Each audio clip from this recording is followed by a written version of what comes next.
Good morning, Good morning, Mr. Commissioner and members of the Commission. and Mr. Rule of Sir, isn't it? Yeah. Yes. Indeed. Mr. Commissioner, I'm assisted by my colleagues Monahela and Mohapi and my forensic investigators Nadine Fordhoom for the week, and my colleague Mr. Rulosa can just introduce himself and his team before we start. Good morning, Commissioners. I am Alexander Rulofs. I'm instructed on behalf of Bakwana Burns. I represent Dr. Matjila. I'm his advocate. I'm assisted in this matter by Mr. Brett Murison of Bakwana Burns and his assistants.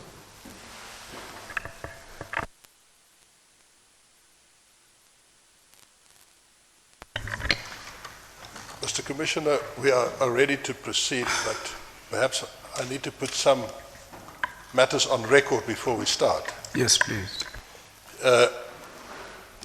Myself and my team members and the forensic people have engaged with Dr. Matjila as early as December last year in preparation for this hearing, and we have received from the start, and I place that on record, his full cooperation.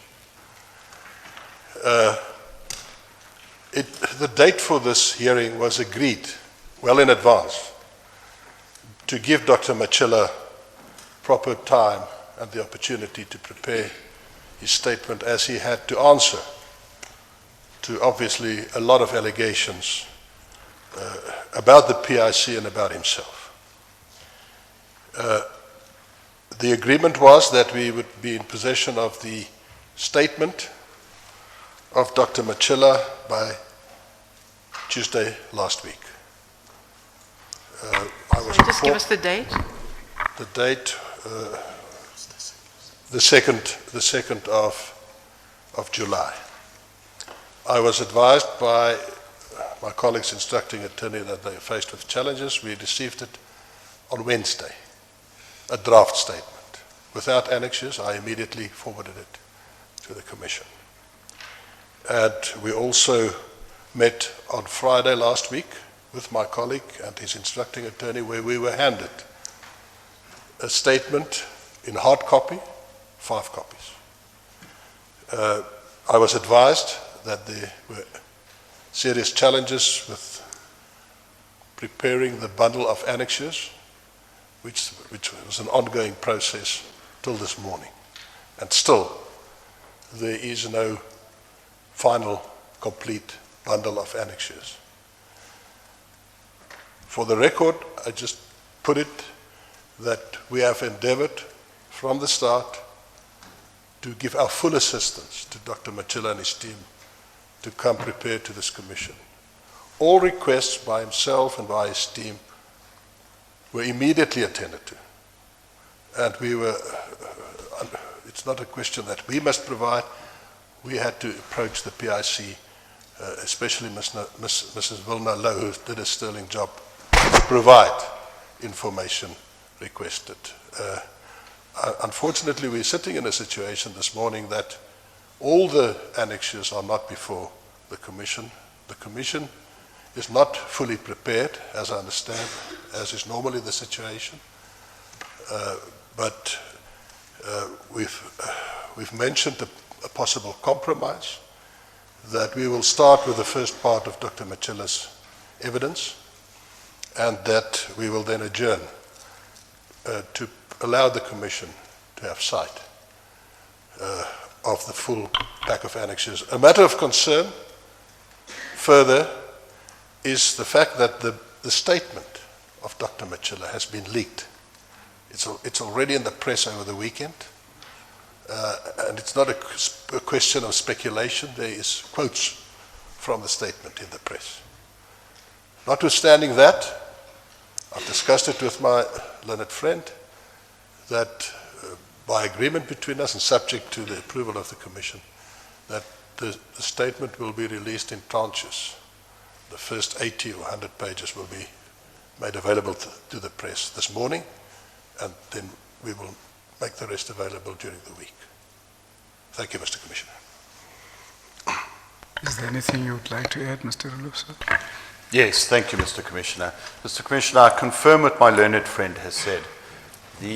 Dr. Matjila's legal team has faced challenges in getting certain documentation from the PIC after repeated requests, and notwithstanding those requests, certain documentation has not been provided.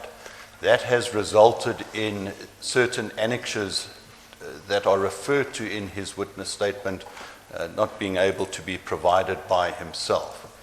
To that extent, Mr. Commissioner, we have compiled 2 bundles for your use. The first is a bundle in a black file, which is all the annexures that we have to date.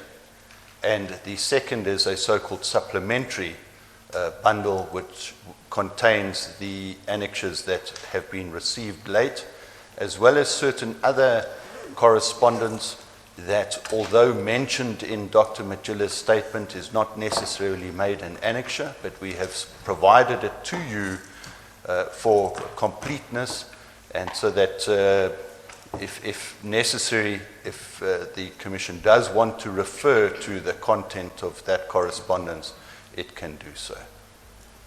Thank you. Thank you. Yes, we've heard that. The procedure has been thus far that we as commissioners receive the statements a couple of days before a witness gives evidence. It has, of course, happened that at times we receive a statement on the morning of the hearing, which means that we are really ill-prepared as a result of that.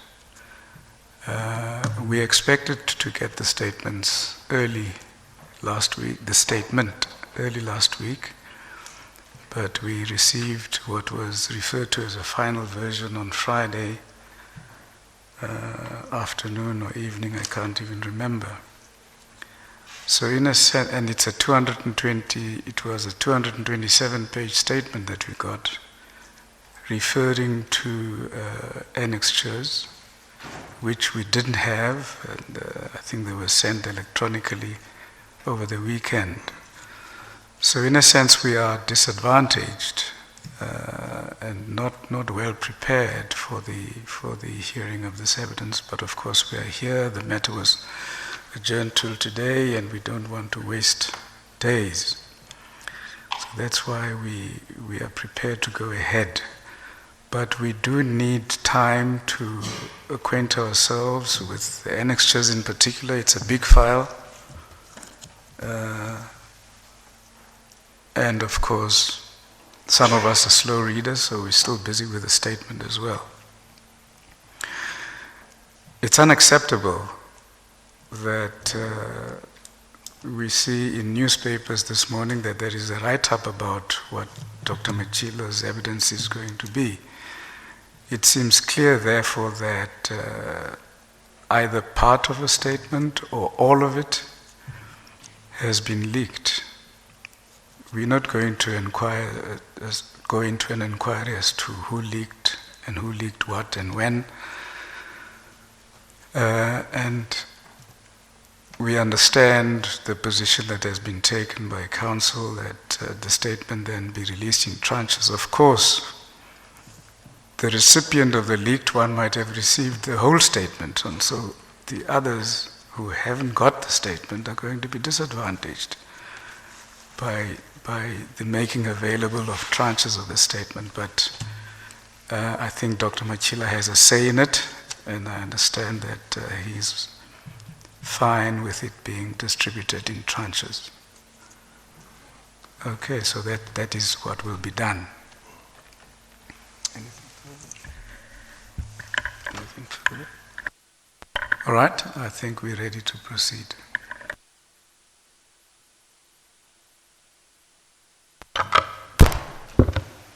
Your full names, please.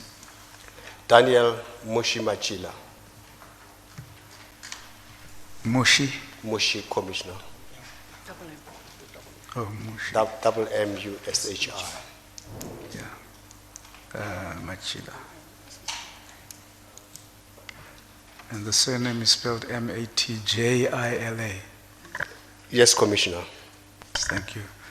Do you have any objections to taking the prescribed oath? No, Commissioner. Do you then swear that the evidence you're about to give will be the truth, the whole truth, and nothing but the truth? Raise your right hand and say, so help me God. Budimuntu, sir. Thank you.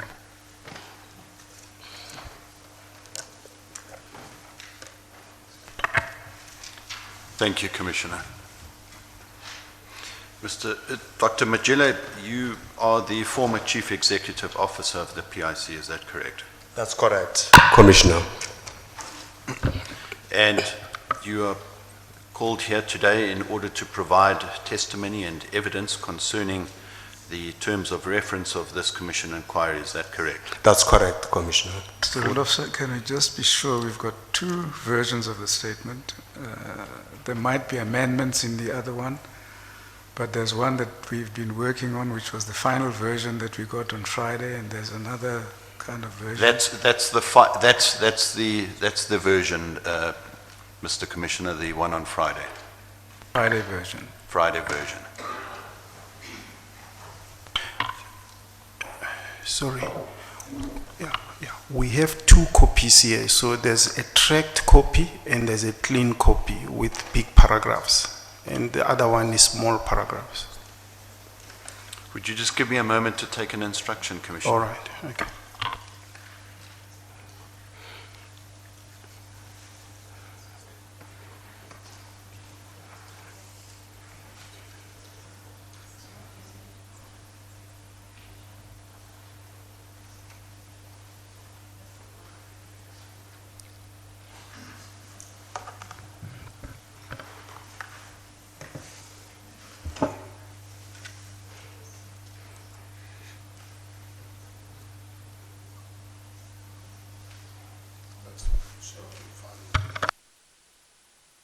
But I understand that you've got the version because the other version is a version that I think we worked on and made some comments for ourselves.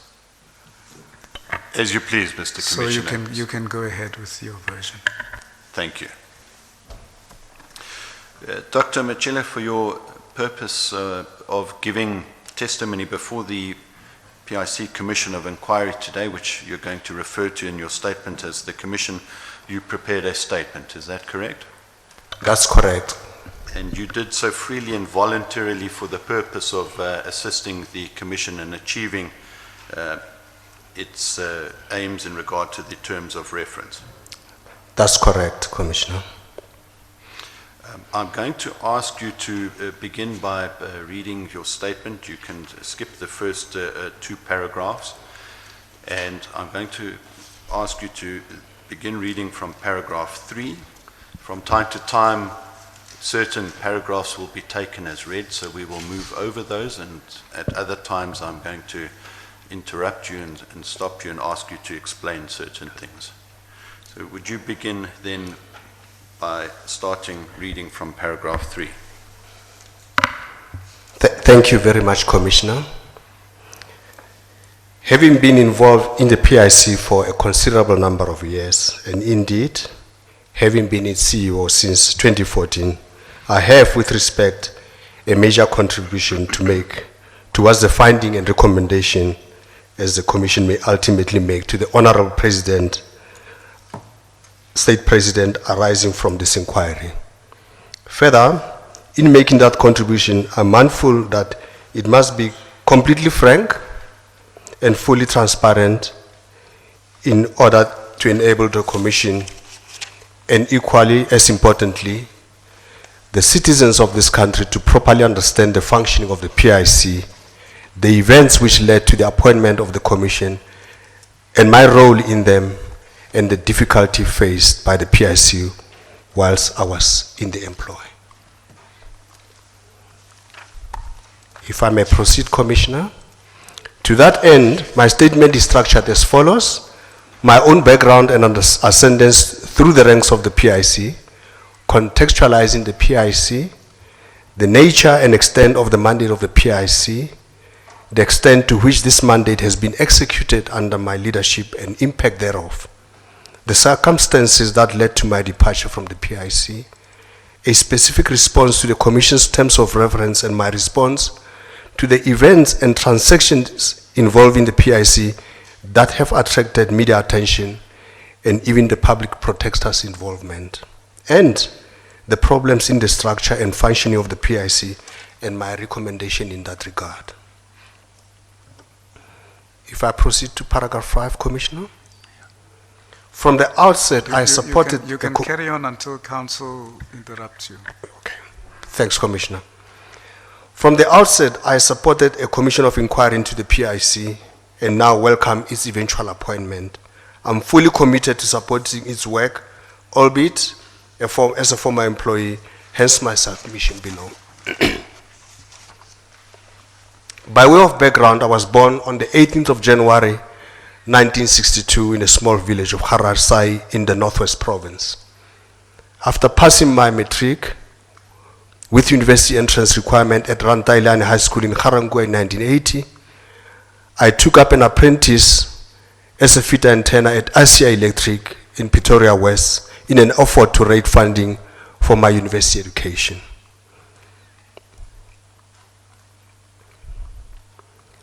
At that time, I earned 67.50 Rand a week, most of which I managed to save.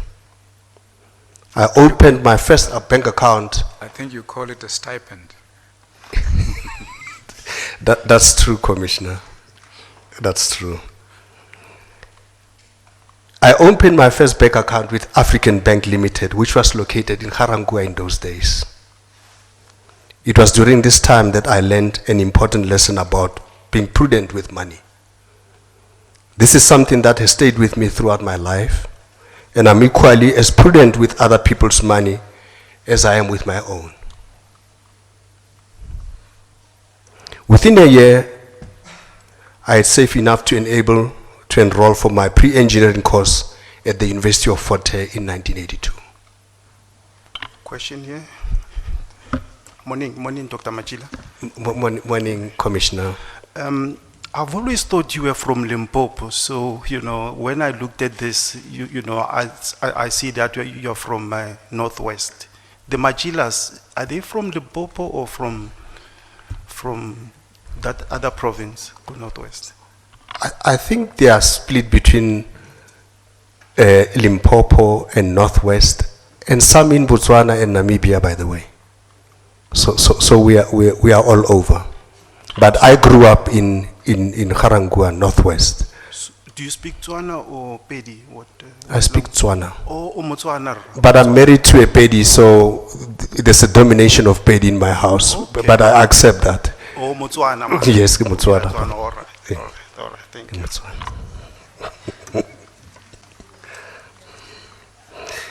Can I proceed, Commissioner? Yes, indeed. Thank you, Commissioner. I graduated from the University of the North with a BSc degree, achieving distinctions in physics and applied mathematics in 1985. And I went on to enroll for a BSc applied mathematics, which I duly completed cum laude in 1986.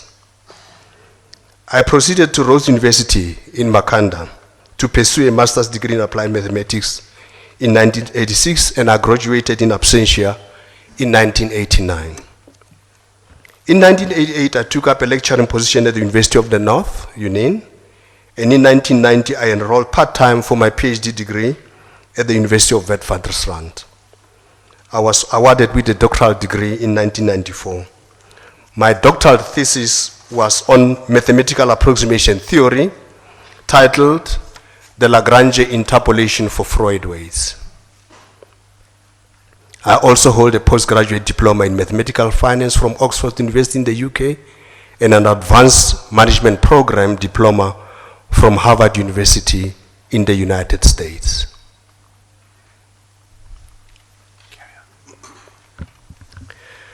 If I proceed, Commissioner. For the last 27 years, I've been very happily married to Susanna Sani Matjila. We were married in 1992, and together we have raised 3 children, 2 of my own and 1 of my sisters-in-law. They are my pride and joy. My son is 25 years old. My daughters are 23 and 26-year-old. I left University of the North at the end of 1995 to join Northern Transvaal Technikon as a lecturer in mathematics, where I spent only 9 months. At that time, as a young family, my young family was growing, I decided to take a break from academia to pursue opportunities in the private sector. My first job was with Anglo as a trainee in quantitative asset management, which involved application of mathematical and statistical theory to finance.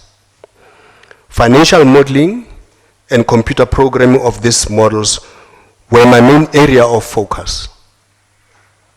And so my new career in quantitative finance began being the development of models for key indices that were tracked to make investment decisions. For example, modeling of price to earnings ratio of the Johannesburg All-Share Index was such example of a model. My time at Anglo was very rewarding. By the time I left, I had risen to the position of a senior manager in derivatives and quantitative asset management. Question here. Your first job with Anglo, was that within the pension funds? Because did they have asset management companies or pension funds?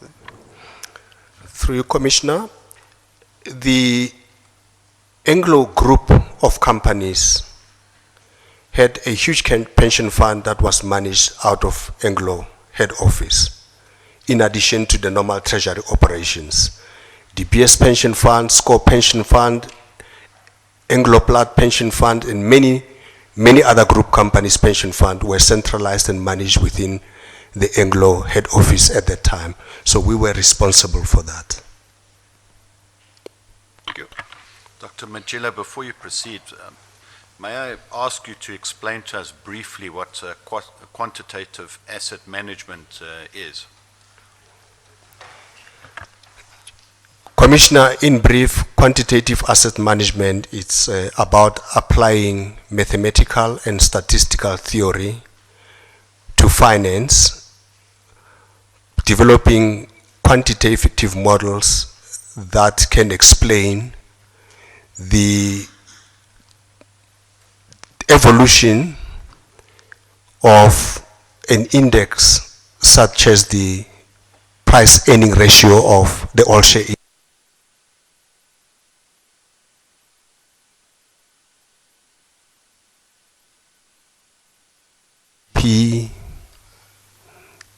Inflation, and many others that you put together through a mathematical algorithm. You eliminate those that do not give you explanatory power until you get something that is close to the trend in the index, and use that as a model to predict the future. That's in essence what quantitative modeling is about. And then using that, you can put together a portfolio of assets. Putting together a portfolio of assets is now about asset management. That's how you apply the statistical modeling into finance in this way. Thank you, Doctor. You were at beginning paragraph 12. If I can proceed, Commissioner. As I've mentioned earlier, this position involved development of statistical or economic model from a variety of series data, time series data, to explain and focus movements or direction of certain key indices, such as the price earnings ratio of the all share, future direction of interest rate given the inflation outlook, and so on and so forth. And also designing derivative-based risk management solution to manage portfolio risk or asset level risk.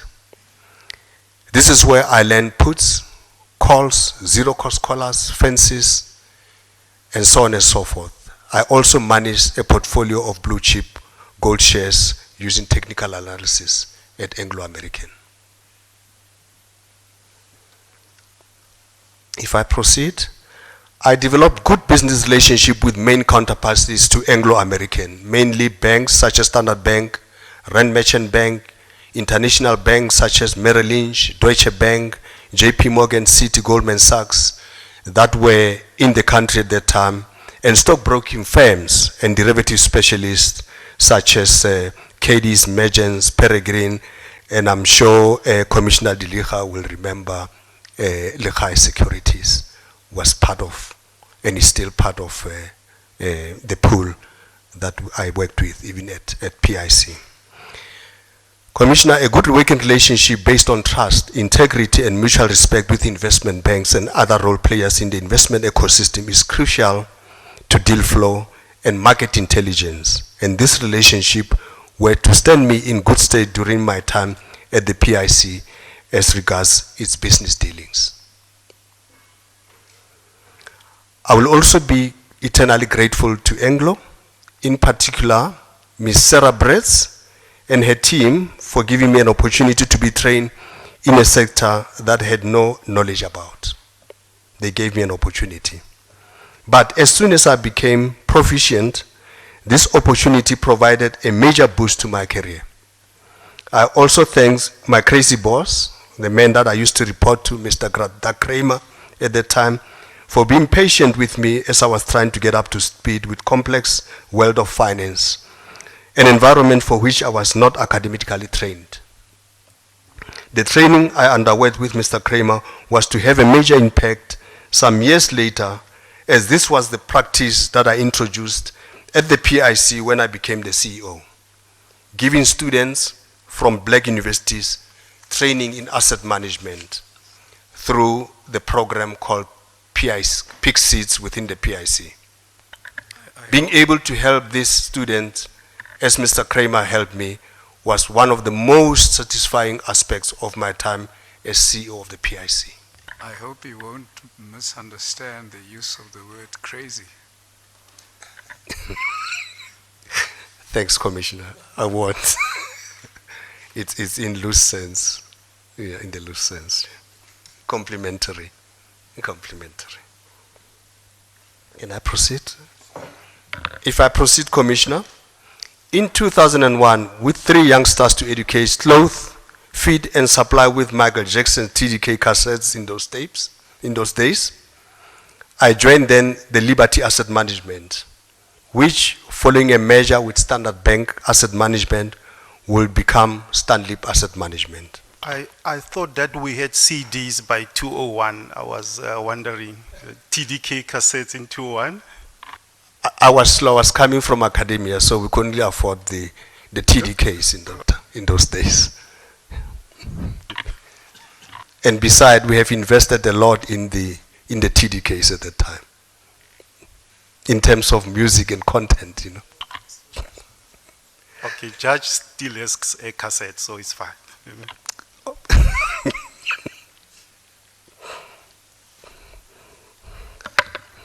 Thank you very much.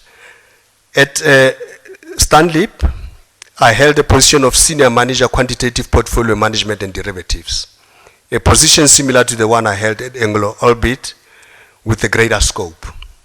Working for Stanlip was an amazing experience. It taught me a lot about the importance of having collegial and collaborative culture that was performance-driven and, most importantly, entrepreneurial.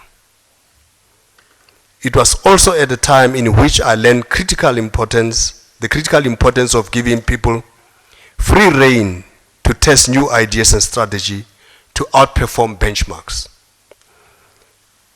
When given this freedom myself, I excelled, and one of my significant achievements at Stanlip was developing an econometric model for forecasting US equity markets, which I developed together with one of South Africa's respected economists, Mr. Kevin Lings.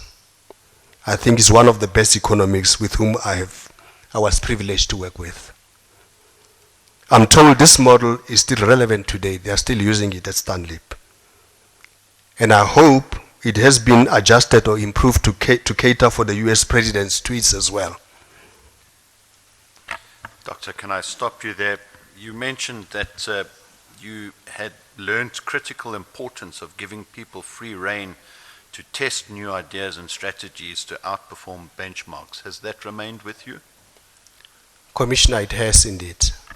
It has remained with me. I've also tried to do the same at the PIC, to to give my colleagues room to test new ideas. Mr. Bulibati, in his testimony to this commission, did explain the four-factor model as an example that he introduced within the PIC.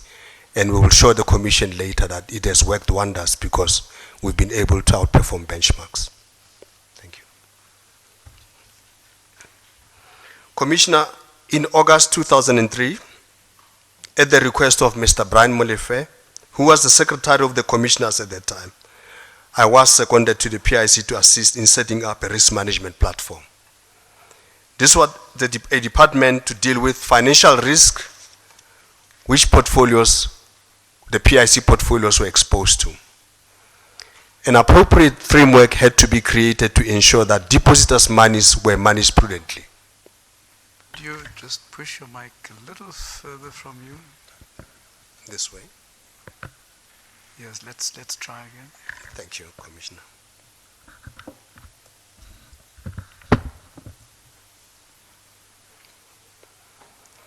Commissioner, this was to be the start of my career at the PIC in 2003, and it was the most challenging and stimulating time in my life, as I felt a deep sense of pride and responsibility that I could contribute to the financial security of so many South Africans as they reach retirement.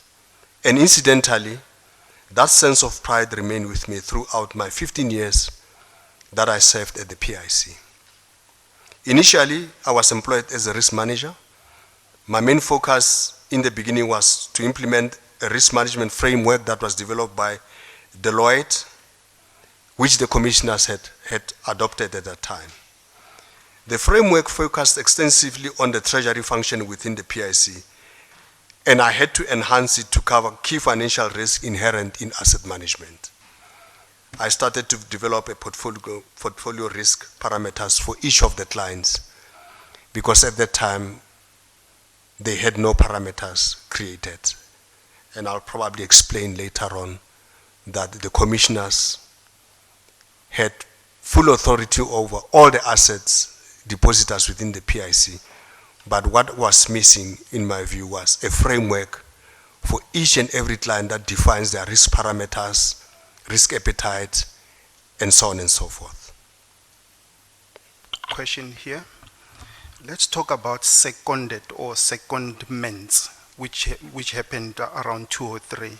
What was the process of seconding people? You were at Stanlip and taken to the PIC. Were you paid by Stanlip? Were there processes to recruit you? Were there some interviews? Just if you could sort of explain in 2003 what we meant by secondments. Commissioner, my understanding was that once Mr. Molefe was appointed as secretary of the commissioners, I mean, we had known each other in the market as well as university at that time, and he had good relationship with the executives at Stanlip, Mr. Ben Kruger, I recall Mr. Jacomare, and so on, as well as Steve Hempel at that time. Bruce Hempel, who was managing Stanlip. So I'm told he approached them and asked if I could help set up the risk management.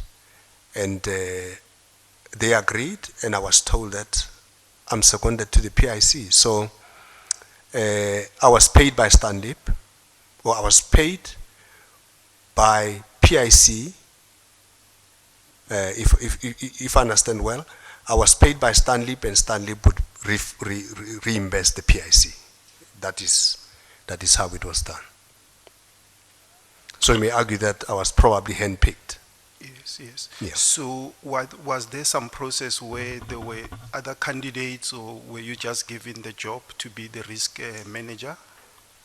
Were there policies at the PIC to recruit people by them? I don't know.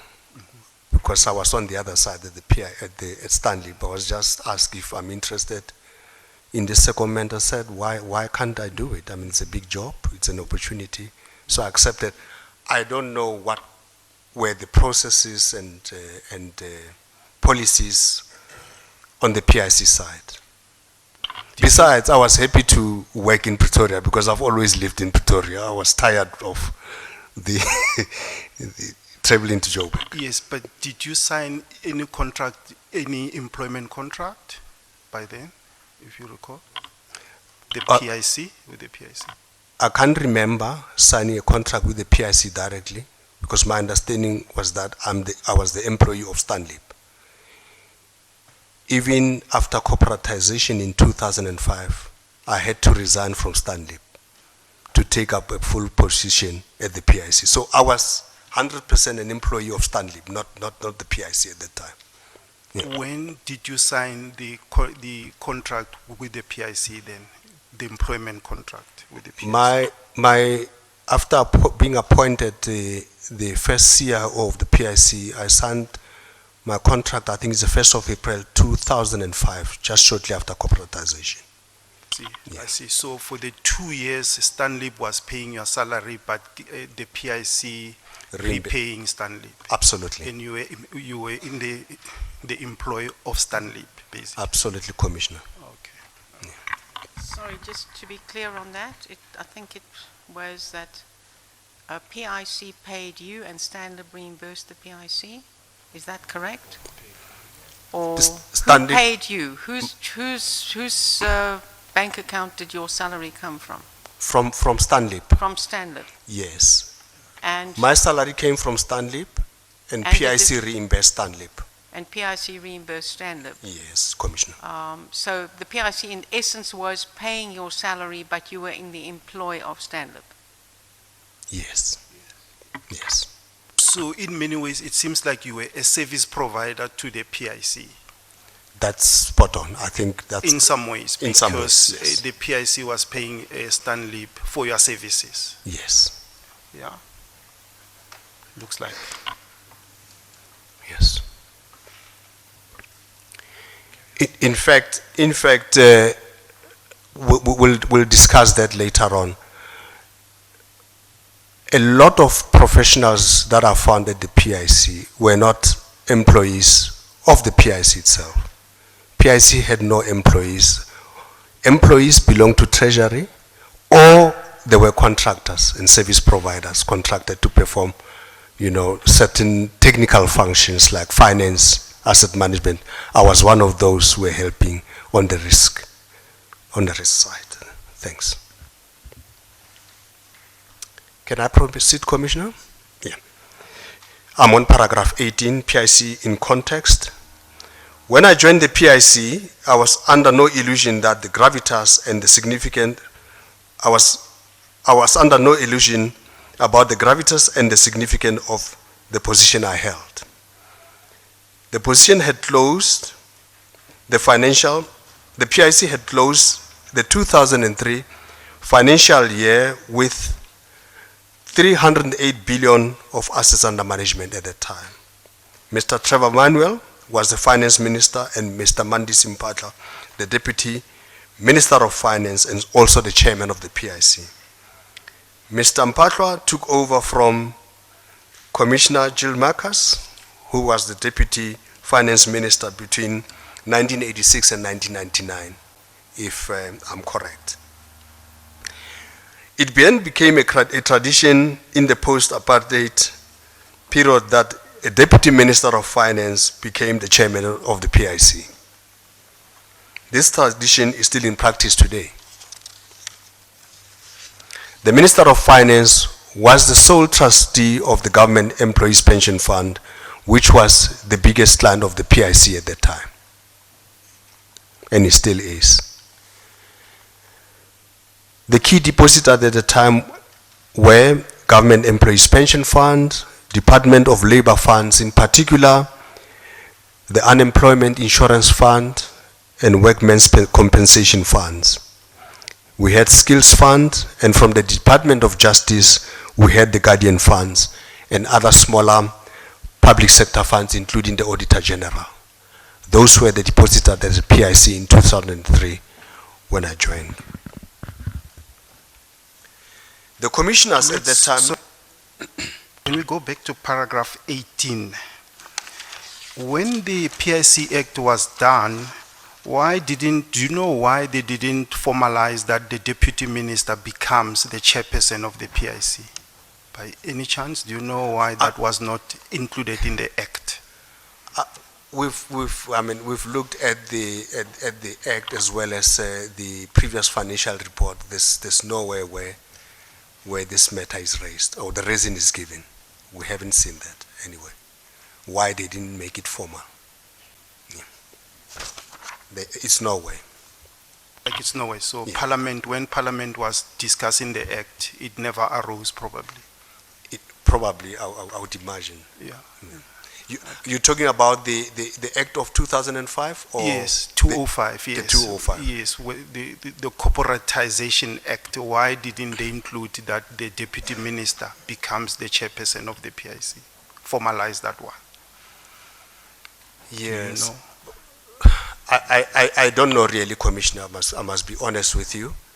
But what I know is that the minister has powers to appoint the chairperson. And from what I read is that he could appoint anybody. But it appears that tradition was that they chose the deputy minister. But it doesn't mean that the deputy minister should be the one chosen. So the authority lies with the minister, according to the act, that they can choose anybody. But it just became tradition, it seems. Thank you. Thanks, Commissioner. I'm on 20, right? Paragraph 20. I'm on paragraph 20, Commissioner. The commissioners derived their powers from the Public Investment Act of 1984 and various amendments up to 1995. There were no formal mandates from depositors at that time. The Public Investment Commissioners Act gave commissioners full discretion on the asset allocation of the monies deposited into the PIC. Only the GPF at that time had an exposure to other asset classes such as equities and properties. All the other funds were in fixed income. Doctor, can I just stop you there and ask, what was the effect of there being no formal mandates for these clients? No formal mandates creates a bit of a problem in the sense that you are not able to define your risk appetite in a structured way. Or the client on the other side does not specify the risk parameters and risk appetite, so that they control the risk that they are exposed to, and in that way they are able to match or get a better handle on the liabilities that they are exposed to vis-a-vis the assets that are being managed by the PIC. So there is a disconnect between the liability side structure and the asset management side of the equation, which is very important, especially GPF in particular at the time as a defined benefit fund. It would have been appropriate to have a clear understanding of the structure of liabilities on one side and structure the assets on the other side so that it talks to the liabilities and therefore possibility of the fund being able to meet its liabilities when due, that defining the nature of the assets and the asset allocations that should be done in the fund. So that's in essence the disconnect when there's no mandate, defined mandate. Thanks, Thank you, Doctor. Please proceed. Paragraph 21. The Isibaya portfolio was established in 1985 following the amendment of the Public Investment Commissioners Act of 1992, allowing the commissioners to allocate 3.5% of GPF assets under management to socially responsible investments. Isibaya's main focus at that time was financing black economic empowerment transactions. This is important to bear in mind when considering the allegation that the PIC's investments in unlisted portfolios amounted to a conflict of interest and doing business with friends and colleagues, and the assertion that the investment in unlisted investment should have been suspended with immediate effect. The point is, the amendment of the PIC Act specifically authorized investment into socially responsible investments, among which black economic empowerment transaction. Sorry, just on this question of the Isibaya Fund, because my understanding, and I'm not sure when you say considering allegations, that to bear in mind when considering the allegations that it was a conflict, who's making those allegations? Commissioner, this has been in the papers. No, I think if it's allegations, it needs to be a bit specific. The allegations, because that is an aspect which I have not, perhaps I've missed it, but the question around this has been, there's allegations as a conflict of interest I have not seen. Allegations about doing business with friends and colleagues, yes, but not as a conflict of interest. It was clearly in the Isibaya Fund mandate. But also my second question would be, socially responsible does not mean not having returns. Socially responsible includes having returns on your investment. That was very specific, if I remember, in the Isibaya Fund mandate. And as from what we've heard, I think it is 46% of the Isibaya Fund is either in distress or on watch. That's roughly half of the investments. How do you assess that? And specifically the conflict of interest question, as well as an assessment of the performance of the Isibaya Fund in relation to distress. Commissioner, if I may, thank you for the question. I think if you recall, Honorable Bantu Holomisa was here, raising all sorts of allegations about PIC Harith Lebashe, and raised possible conflicts around participants in the entities. Lebashe, Harith, Mr. Muleketi's name was mentioned here as an example that comes into my mind when I talk about conflicts and allegations that were raised in this commission. Are you specifically referring to General Holomisa's statements and Harith and Lebashe when you talk about conflict of interest? Yes, okay. Commissioner. And then the performance of the Isibaya Fund? I think we will talk about performance later on, and I've done a great deal of assessment as to where the problem is. I think, by and large, the PIC has been caught up in the structuring trap, if I may put it that way, of funding of PE transactions. The usual pref shares with interest that rolls up and so on and so forth. Financially, it has created problems for many BEs, and PIC portfolio is no different because we have those instruments. And I will discuss it in this commission later on as to what sort of solutions we have developed over time to circumvent this kind of thing, where technically you fund equity using a debt instrument that grows all the time.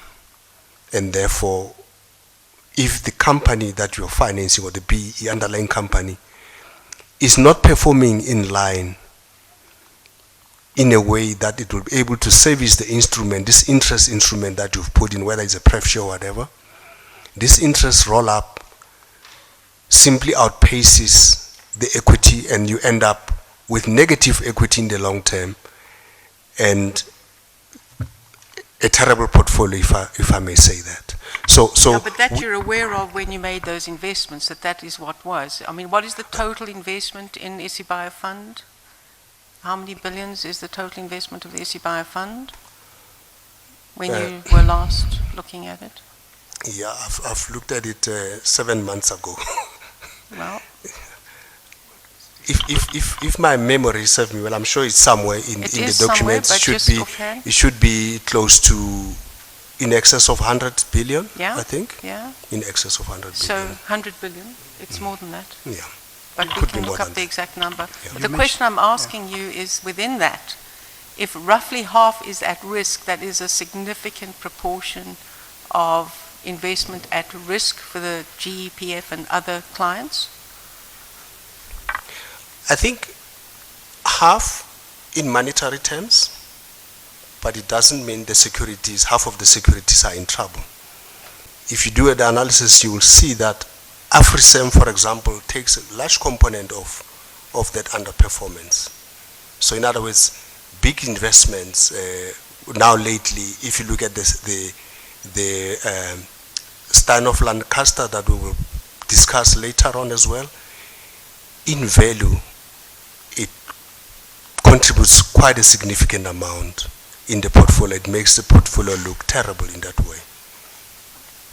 We'll come back to the Isibayo Fund and its investment later, but thank you.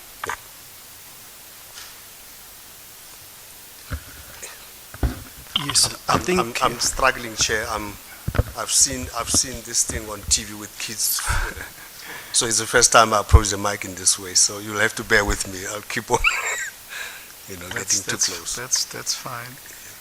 I'm just wondering whether there is anybody who prepares the record of the hearings, whether that person is listening in and understanding when the mic needs to be moved, so that we make sure everything comes on record.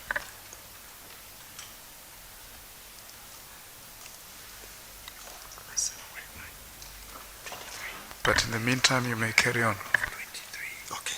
yeah, I think just to come through there, in your statement, I think the unlisted side, you mentioned it's 123 billion rand somewhere there. Yeah. Somewhere, I think That you would be do the mention number. it. Yeah, is that correct? That would be the number. Yeah.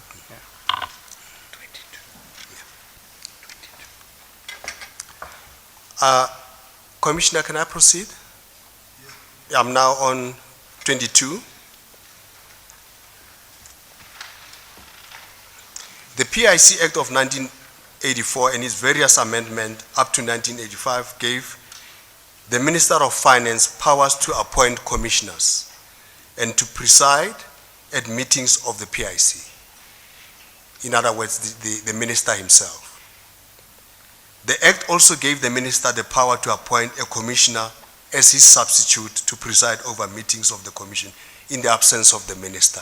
I think this deals with the issue of the chairman that we spoke about, so he had that power.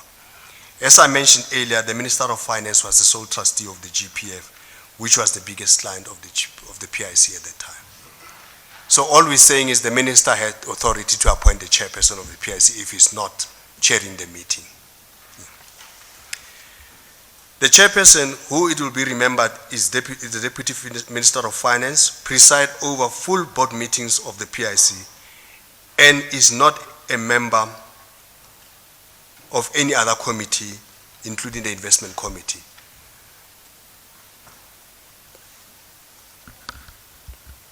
The chairperson involvement in investment is limited to transactions that are above the delegated authority of the investment committee when these transactions are recommended to the board. In other words, what I'm saying is that the chairman, the deputy minister, never gets involved directly in the investment of the PIC because he doesn't sit on any investment committee or its subcommittee. That's in short what I'm trying to say, and we will discuss it later in detail. Well, I just want to make sure, are you saying he never gets involved, or are you saying he should never get involved? I don't know what your evidence is going to be further. Commissioner, I'm of the view that he shouldn't get involved. And this will be part of the recommendation that I make to the Commission. Thank you. This matter is very important to remember when considering allegations against Mr. Nene in the SNS refinery matter, and more recently, the Deputy Minister Mondli Gunguvele's involvement in the Edcon transaction, both of which I will deal with later on. I think my recommendation, I mean, that they shouldn't get involved is captured on paragraph 24.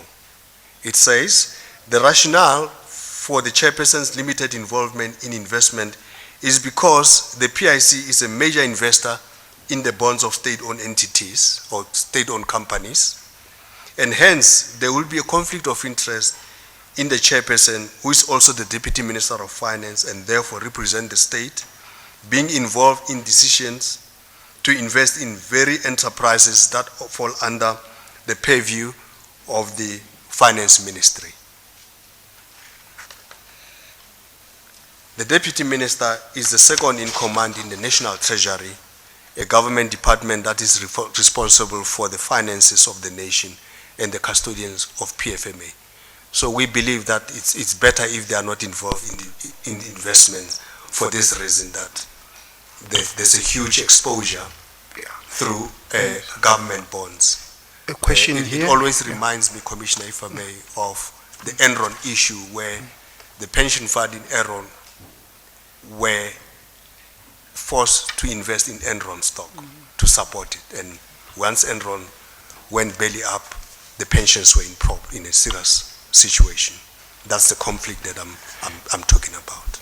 Yes. Thanks, Commissioner. Just as a follow-up here, when the PIC invested 5 billion rand in ESCOM, was the chairperson involved in that decision? No, he wasn't involved. He wasn't involved, Chair. Can I proceed, Commissioner? The Secretariat, that is management, led by the Secretary of Commissioners, was responsible for the implementation of the directives from the commissioners and the day-to-day running of the operations. The practice was that a Deputy Director General in National Treasury was appointed the Secretary. The permanent staff of the Secretariats were also secondees from National Treasury. Senior management at the time comprised mainly of contract workers, including secondees like myself. The PIC has no staff of its own, and that made it difficult for the commissioners to attract and retain high caliber personnel that were capable of managing complex financial instruments to optimize return on investment for depositors. That is the challenge of the PIC at the time. So my role as a risk manager was to set up a risk management function within the PIC to optimize returns for depositors. Financial risk management responsibilities focused on market risk, credit risk, currency risk, liquidity risk, and so on and so forth. The key task at hand was to implement a risk framework that was approved by the PIC commissioners during 2002. I took charge of financial risk management while the Chief Operating Officer was Ms. Albertina Ngwezi, and she was in charge of operational risk at the time. During my early days at the PIC between 2003 and 2004, my main focus revolved around fixing the risk function within the organization. The commissioners had challenges raised by the Auditor General at the time in the financial statement during that period. Some of the issues that were raised by the Auditor General were accounting for certain financial instruments was not in accordance with generally accepted accounting practice. Ownership of certain properties could not be confirmed. Concern about accounting for certain structured investment product has been raised. Restructuring of the PIC, in particular, Resources and PIC Act of 1984 did not enable the PIC to operate effectively in a highly specialized financial services environment. There was no internal audit function, and there was non-compliance with the PFMA, which included late submission of strategic plans, and most importantly, the EC buyer fund was making huge losses. Doctor, if I can just stop you there, what was the broad solution to those difficulties? The solution, after a lot of thinking around it, was to corporatize the PIC. already that plan was in place when we came in. It was, being debated. And so we started the process of corporatizing the PIC. And one of the things that really pushed this corporatization was in 1994 when the PIC appeared before Standing Committee on Public Accounts to give account of the performance of the organization and how the underperformance of Isibaya would be arrested. Its value, the value of Isibaya, excluding MTN at the time, the B transaction that was concluded in 2002, has shrunk from 500 million to about 200 million at that time. So Scopa wanted action on fixing the problems of the PIC. Based on the above, the process of corporatizing the PIC commenced full steam under Brian Molefe. Mr. Jabuli Moleketi became the chairman of the PIC following the promotion of Mr. Mandi Simpata to a full position of Ministry of Trade and Industry. Mr. Moleketi picked up the baton and led the PIC to full corporatization on the 1st of April 2005 through the passing of PIC Amendment Act of 2004. So the PIC now became a corporation. Just a question here. Before then, did the commissioners charge any fees? Did they have their own budget, or everything was paid by the National Treasury? They charged a small fee of about 1.4 basis points on the value of assets under management for operational needs. Things like paying rent, electricity, and some statutory fees. But of course, also to deal with contract workers like myself, so that the companies are reimbursed and the contract workers are paid as well. So it was about 1.4 basis points. 1.4 basis points. And they did have their own budget. It was not run through the National Treasury. It was an own separate budget. Absolutely. Okay. Absolutely. Commissioner, one of the most significant appointments made during this period was that of Ms. Petro Decker. I think she was here in this commission. She did testify. She was appointed to the position of Manager Investment Administration. And the reason why I mentioned here is because she brought a huge change to the organization at the time. She had good knowledge and experience of the IT system that was used within the PIC at that time called SmackSoft. So her experience would become invaluable within the organization. And within a short period of time, it proved to be the case. The PIC was able to extract key information on financial risk exposures of depositors' portfolio. The system was also made it possible to compute performance of the portfolio internally on a monthly basis. Sorry, can we just stay with that a second, because you mentioned Ms. Decker specifically, and perhaps one can refer to some of her evidence. She said that she started the career in 2004, and she goes through her career, and she said, from 2014 I found the working environment to be hostile and inefficient. Meeting agendas were amended at the start of the meeting. Documents for approval could easily stand over for 3 ExCo meetings before being attended to. Agenda items which did not form part of the PAC and which could not prepare for in advance were added to the agenda. And in the end, she says she forfeited her long-term, she says, and I'll read it specifically. I reached a point where my values and priorities differed from those of my direct line manager, the CFO. I raised these with the CEO to no avail. ExCo members would raise concerns regarding ExCo decisions after ExCo meetings. When I asked why they did not raise their concerns in the meetings, they indicated that this would be career limiting. I realized my reputation as part of a dysfunctional ExCo is at risk, and I decided to resign in 2016. Due to my resignation, I forfeited a long-term incentive allocation of approximately 2 million, which was payable on December 31st, 2016. I could not claim UIF and I was unemployed for a period of 7 months. That's very different, conveying a very different picture from paragraph 30. Yeah. In your discussions with her and her issues that she raised, how did you address that and how did you resolve it to avoid losing a person that you have said was invaluable to the organization, and she did speak to you directly as CEO? Commissioner, I was hoping that we will deal with this later on when I address specific HR issues. But in a nutshell, I would say that we've had discussions with Petrodeca, and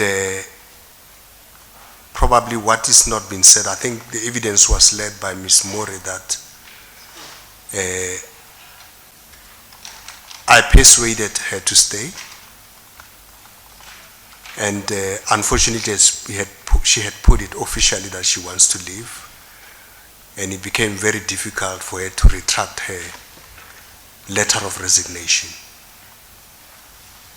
because I thought she did a great job. Did you discuss it with Ms. More? I think we did discuss it at the time. And was that not soluble between you and Ms. More to have her withdraw her resignation? I can't recall, but for some reason it became very difficult for us to turn her registration, her resignation. I can't recall what the reasons were, but we ended up letting her go. So in essence, her difficulties with Ms. More prevailed, and she was not able to be persuaded by, well, she was persuaded by you because Ms. More, if I remember, or Mr. Polwani said that she then withdrew her resignation, but then it was not accepted. So she did leave. She forfeited a significant bonus and remained unemployed. Do you think that was, could that resolution not have been better, could there not have been a better resolution than her leaving? I would have thought that this is something you would have dealt with in terms of your CFO and the CEO taking a decision on senior staff. Yeah. Look, it's unfortunate that it didn't happen that way, and Commissioner, I can only say that it was a big loss for me, and she left. There's not much I could do about it. You know? Okay, thank you.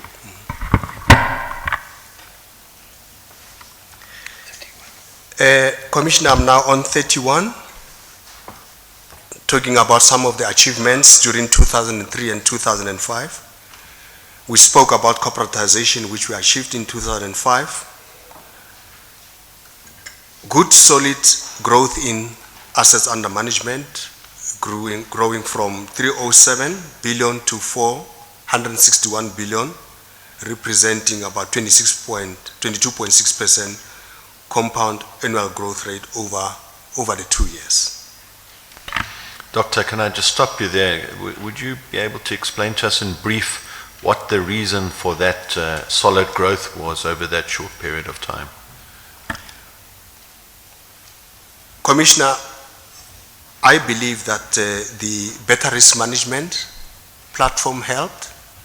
The fact that we were now able to understand the exposures through SMECSoft, the system that I spoke about, helped so that we position our portfolio properly, allowing staff room to express their creativity was very important as well, added value.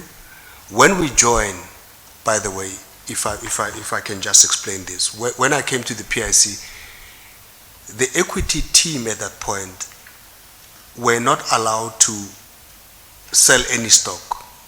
Their mandate was to buy the old Z40 stocks, just buy. And it was only the old Z40 stocks. So when I came in, we put together a framework for investing in the full all-share index.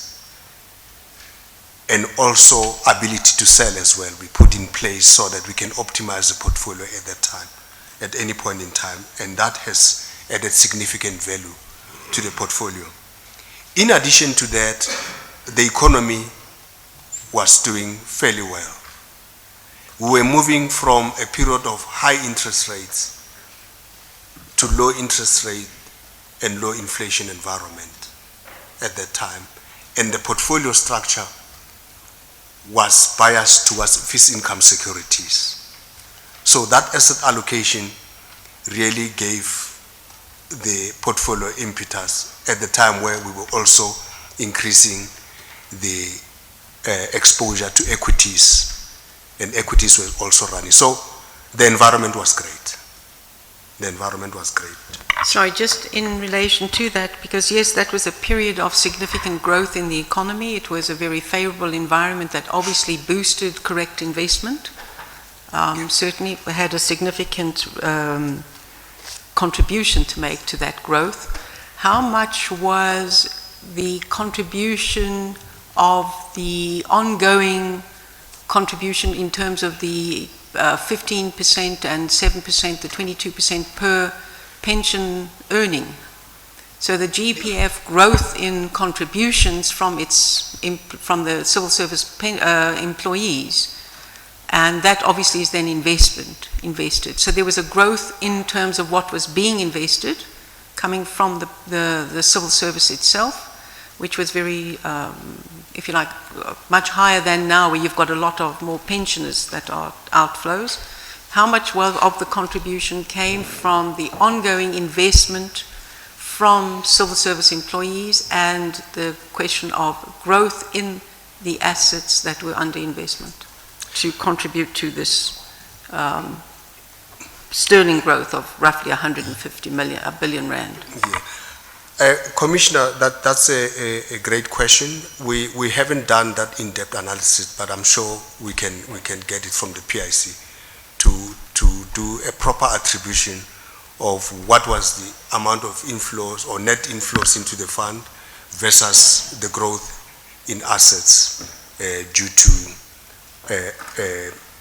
the economic environment and many other factors. So there are three elements, should be looked in. right? Yes. The growth of the economy. So for now, if one had to look at it prior to your resignation or non-resignation, it was a question that says how much would be contributed by a favorable economic climate or an unfavorable economic climate, how much is contributed by the employees Yes. on an ongoing basis, and how much is outgoing to service the pension obligation.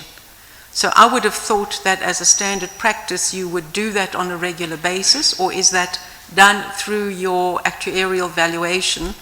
Because I didn't get that number when the actuarial person, when the team with the Mr. I've forgotten his name now, was from the Alexander Forbes, when they were looking at the presentation on the actual valuation. Because the question must be in your forward planning. So that component, or those different components, how often did you as the CEO ensure that there was that evaluation to determine how well you were fully funded or partially funded, or was it an increasing rate, declining rate, as we've seen with the actuarial valuation, that it is a declining rate although still fully funded? Commissioner, between 2003 and 2005, if I recall, the GPF had not been done an in-depth asset and liability study on their funds. So we were getting the assets, sometimes we'll get contributions, sometimes we'll get withdrawals. And therefore PIC's job was to make sure that there is always liquidity in case the client needs that. And it was a big question, a burning question from the PIC board at the time, commissioners at the time, that we need to know what's happening on the side of liabilities. We are sitting here with assets, but we don't know what's happening there. You know, so that question was asked. The only answer we could give was that we are seeing net inflows or we are seeing net outflows, but the fund is in good shape, it's growing and so on. But post 2005, which I will talk about, the GPF did do an extensive asset and liability. So for the first time, we could see how much the assets are covering liabilities and what are the issues that we need to be concerned with to make sure that this risk is properly managed. So currently, and in the period from then to now, this would be a regular input into the PIC to assess its investment strategy?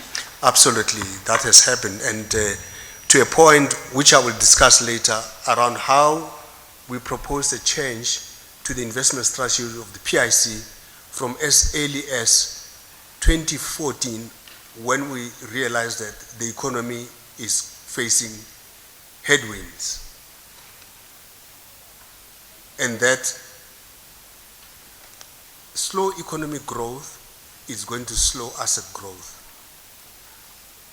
The good fund coverage that we have enjoyed over time, in excess of 15% or so, is under threat. And indeed, the actuaries did explain here that the GPF used to be 115% covered.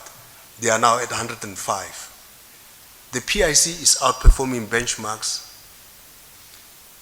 We are doing our job in an economy that's not growing well, and that is a threat towards the state of health of the fund. And we had proposed strategies to put more money in the economy through unlisted investments, because we believe that that's the only way that we can at least help the economy to grow. When the economy grows, the assets will grow and everything will be okay. Yeah, yes. It's to follow up here, it's quite important to separate those things. When we talk about performance, you know, the contributions, the bull market. I mean, as far as I can remember, between 2003 and 2008, we actually had a huge bull market in both equities and the bonds. Is that correct? Isn't it correct? That's absolutely correct. Yes. Yeah. So, you know, in many ways, the assets were carried by the market, isn't it, broadly? But we can show that the assets were carried by the market, but we also added alpha.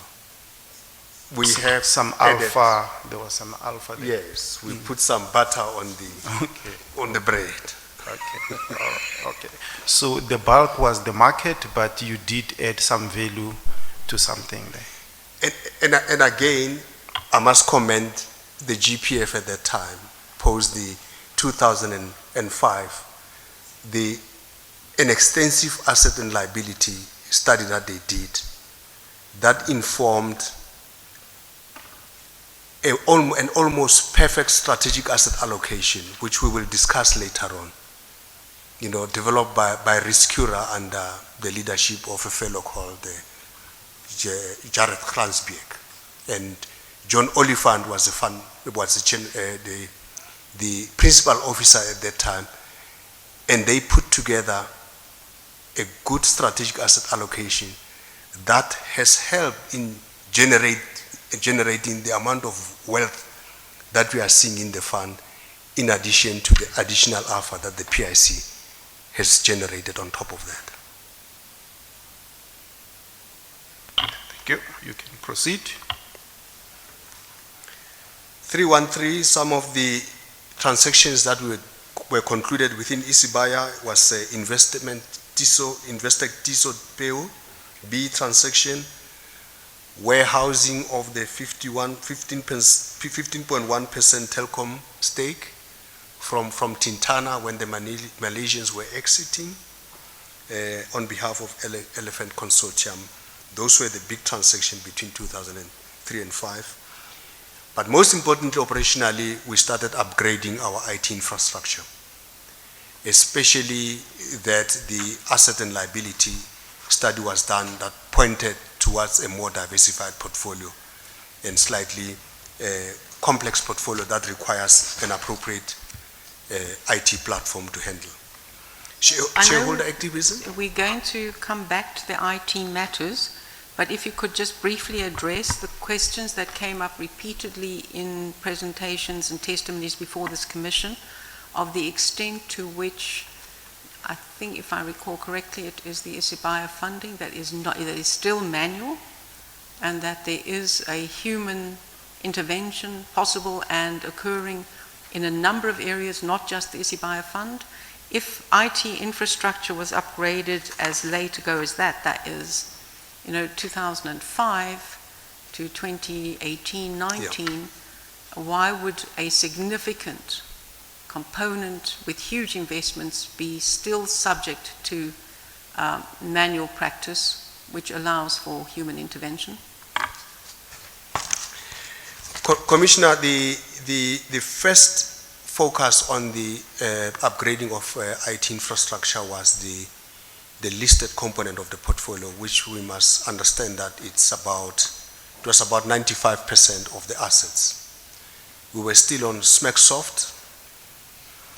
That was becoming obsolete, not supported, unfortunately, so we had to look for something a lot more modern that is commonly used in the investment environment. So we implemented high portfolio system by DST International, and which was widely used in the investment environment, but it's geared for listed investments. We had found it very difficult at the time to get a system for unlisted investments. We even tried to customize high portfolio itself to cater for unlisted investments without much success. We tried to implement a system called eFront at some point without much success. So we've been trying, and we really relied on manual intervention for quite a considerable time period. After these failures, we've tried other customized systems, but without much success, really. So as at 2018, this is still prevailing. This as at when you left in 2018, end of 2018. We were still manual and unable to find an IT solution. And moving aggressively back to eFront. I don't know how far they've gone, but I think I must admit also the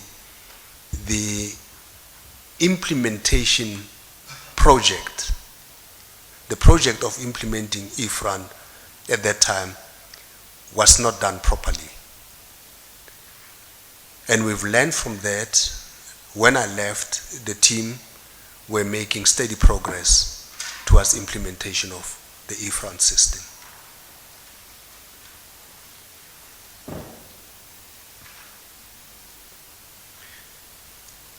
Can I proceed, Commissioner? And then we did shareholder activism in the local equity.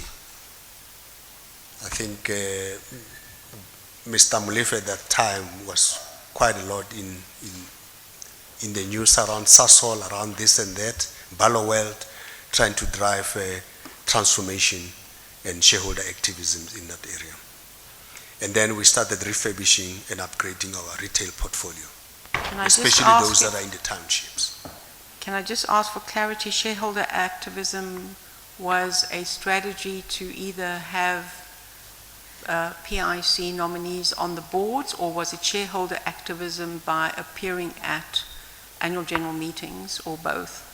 It was both, Commissioner. We even developed a proxy voting system as part of our corporate governance strategy.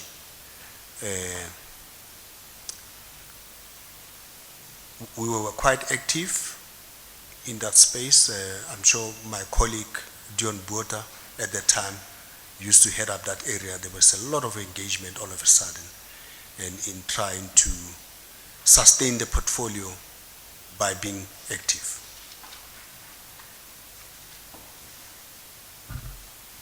May I inquire, is everybody still fine? Nobody for a comfort break?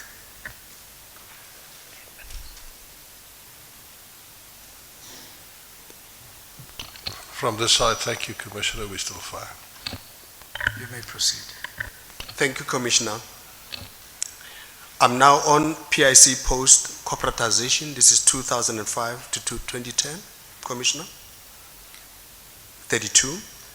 This period saw the PIC becoming a corporation, a Schedule 3B state-owned company. Minister of Finance Trevor Manuel was the shareholder representative of the state. The activities of the PIC were managed by board of directors, no longer commissioners, all of whom, for the sake of continuity, were former commissioners, as I said. The chairman was Mr. Muleketi, and Brian Molefe, CEO. Ms. Lowe, in her statement to this commission, has provided in-depth information about the legal and regulatory regime that applied to the PIC at the time. I will also discuss this matter in my statement under recommendations in response to clause 1.16 of the terms of reference of this commission. Can we just place on record that this Ms. Lowe you are referring to is Ms. Vilna Lowe, who was with the PIC?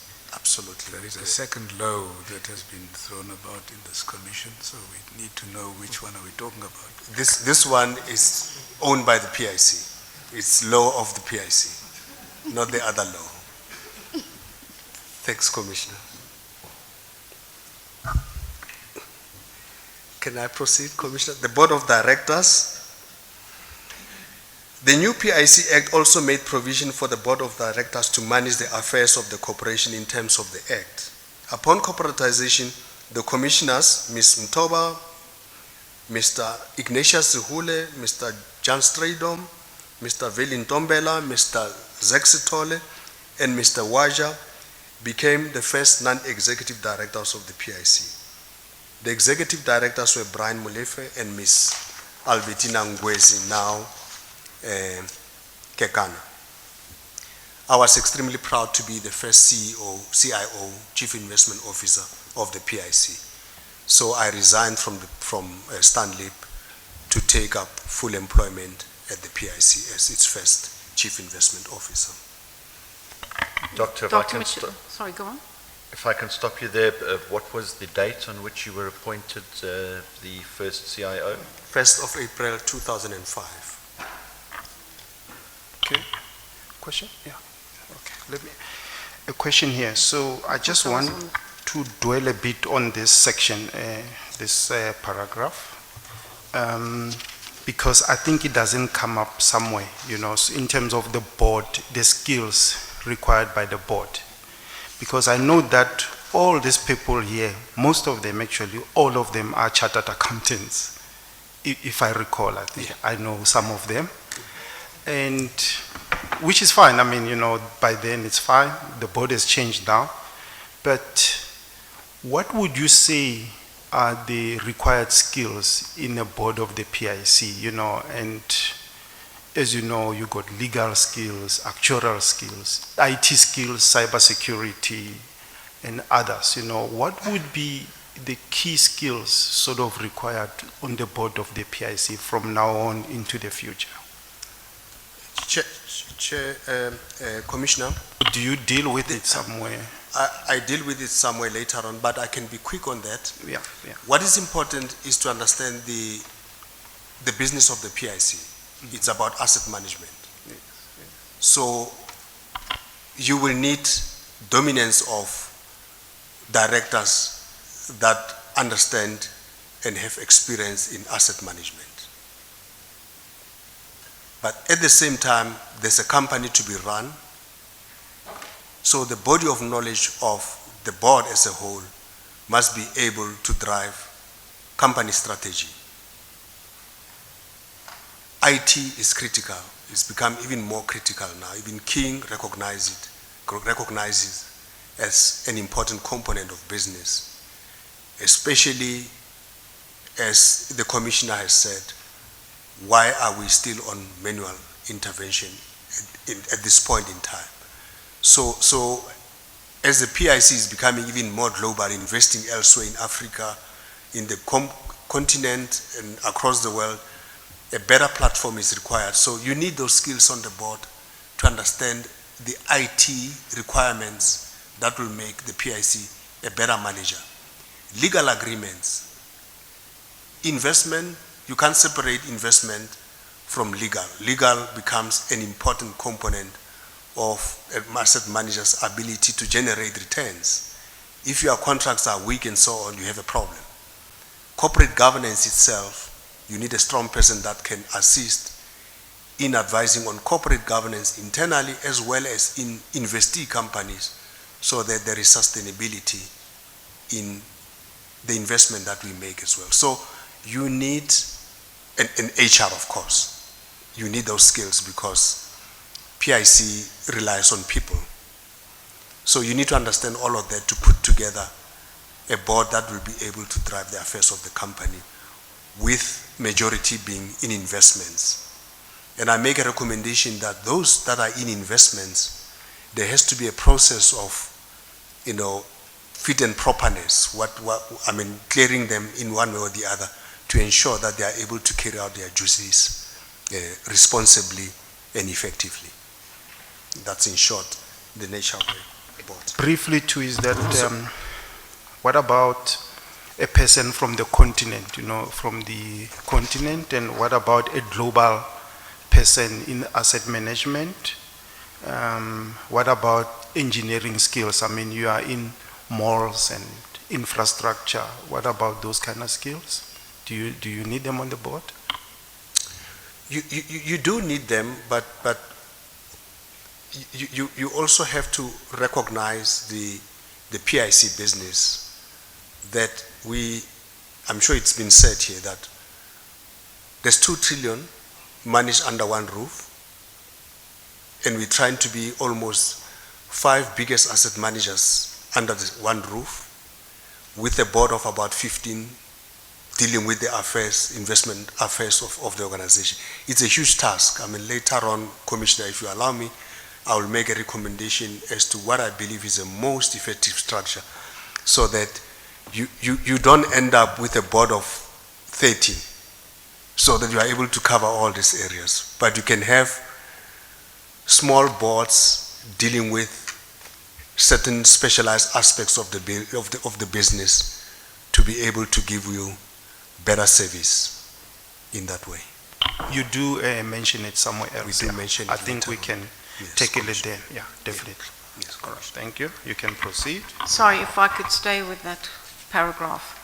What would your interpretation be of your sentence? The PIC Act also made provision for the board of directors to manage the affairs of the corporation. Managed by a board? Is it a governance board? Is it an executive board? What was the relationship with the executive?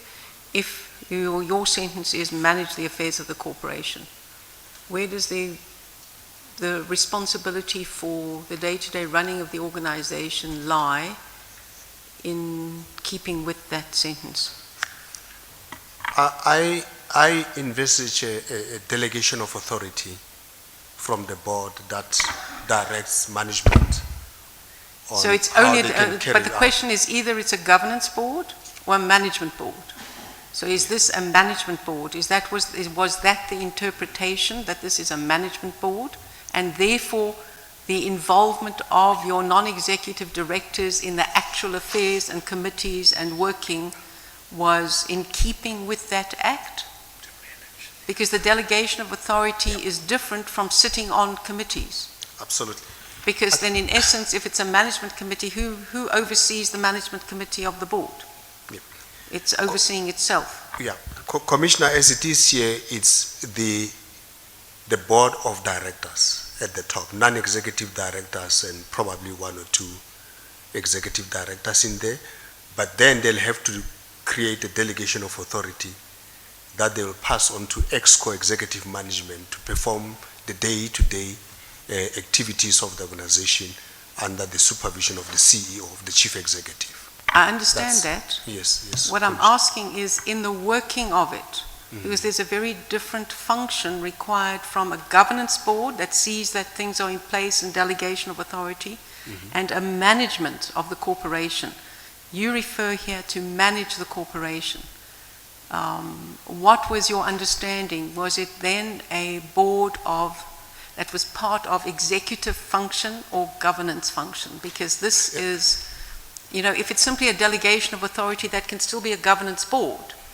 But you use them to manage the affairs of the corporation is, to me, somewhat different. And in practice, we saw a crossing of that boundary by non-executive board members sitting in active decision-making, PMC, etc., part of decision-making in the organization. So was this an area of ambiguity and lack of clarity that led to some of the difficulties that you experienced? I just want to understand how you, as the CEO, understood the management of affairs of the corporation.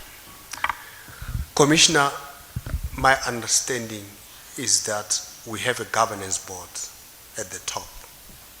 If it was a governance board, they should not be involved in the... Absolutely. A governance board would not have been involved in your committee structures. Commissioner,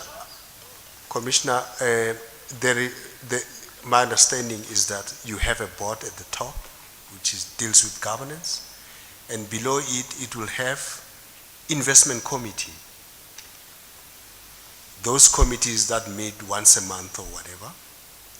And below that you have executive management who will then form EXCO under the supervision of the executive, chief executive, who would then be running the affairs, day-to-day affairs of the organization. That is my understanding.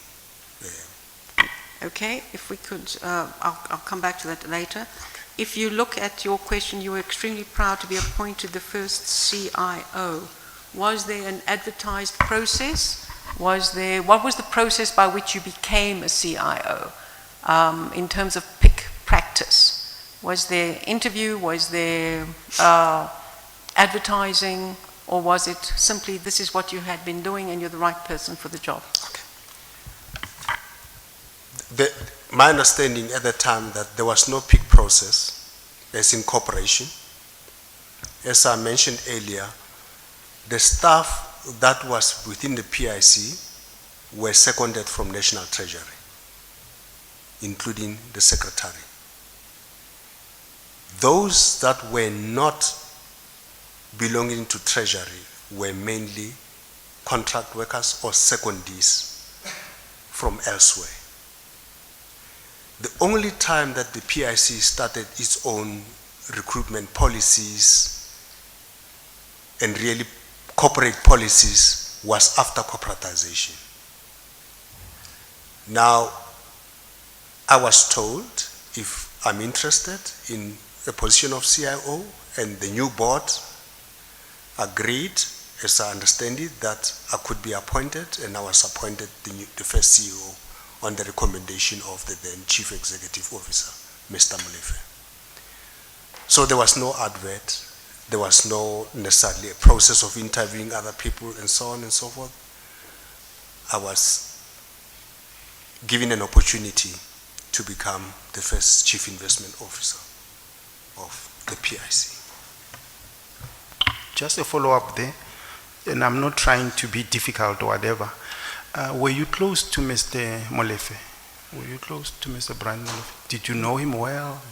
Well, I would say I knew him well because he was at Treasury playing mainly in investments by and large, raising bonds and quite active in assets and liability.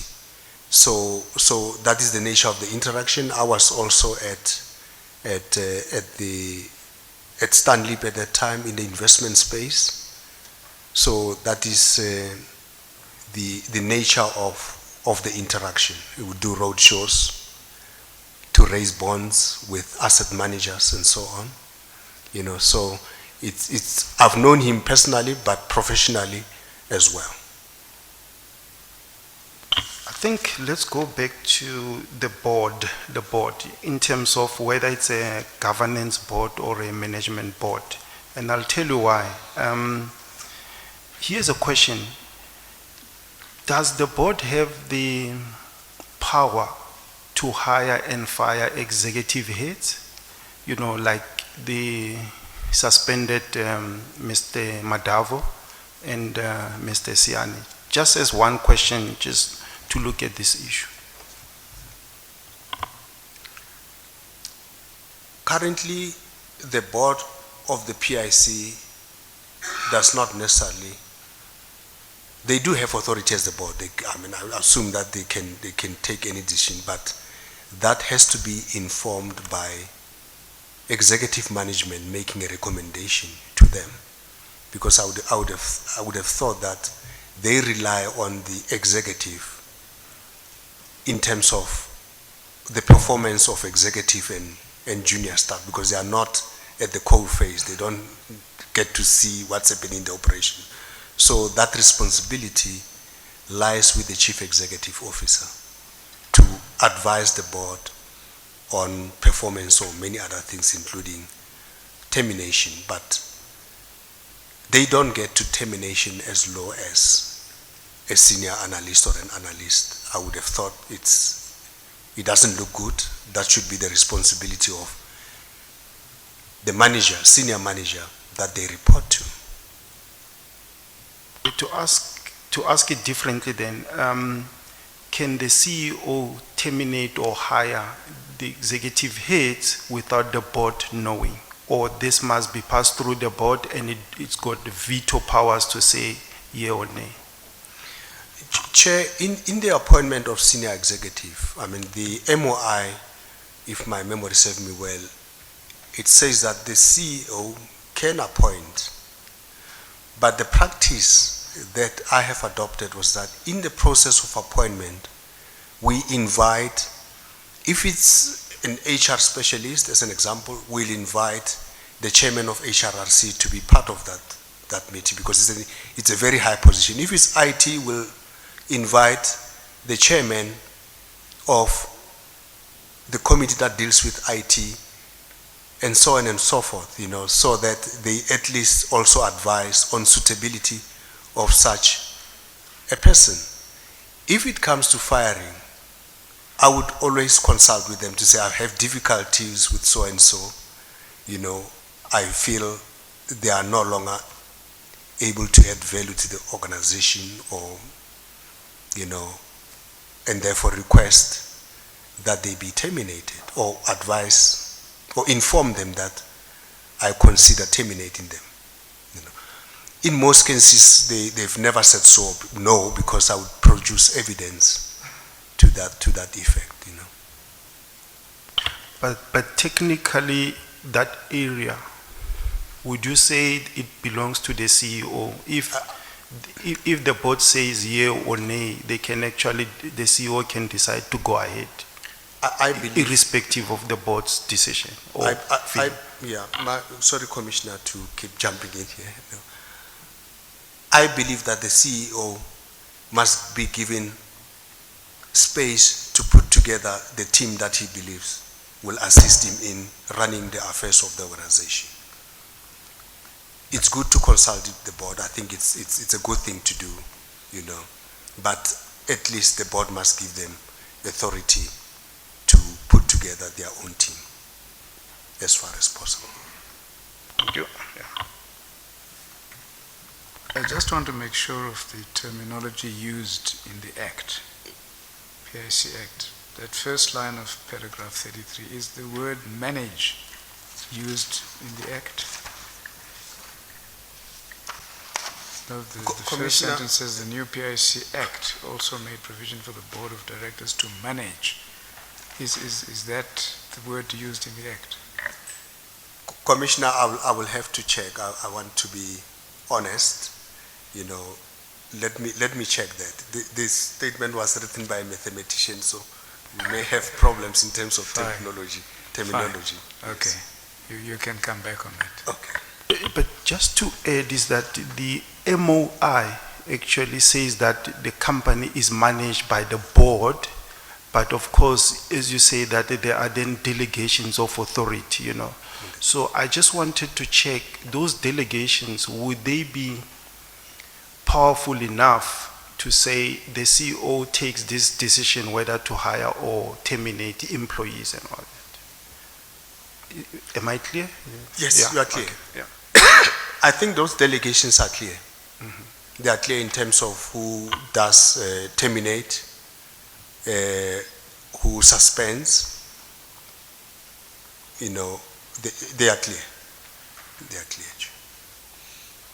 So even if the MOI or the Act says the board manages this, but once there are delegations, they actually then give the management some powers to carry out.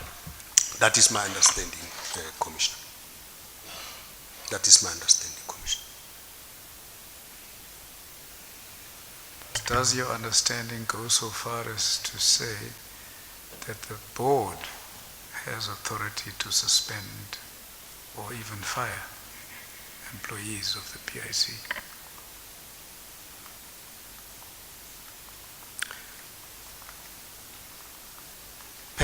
Perhaps we'll have to check that, so we are precise in what we say, Commissioner. But if my memory serves me well, the MOI says that the CEO is appointed by, I think it's by the minister in consultation with the board. The CIO then appoints other senior executives. That is my understanding. And then the delegation of authority, is clear around issues of suspension, who suspends and who terminates. Yes. Mr. Commissioner, is it perhaps a convenient time to take a convenience break? That will give me the opportunity also to place the Act and the MOI before the Commission. But also the MOI and the relevant section of the PIC Act, because I think this is relevant to the other parts of our, the testimony that has come before this Commission. And that's why the question of a governance board or a management board becomes quite critical. What the law allows. It's noted. How long would you like? Can we make it 15 minutes, please, Mr. Commissioner?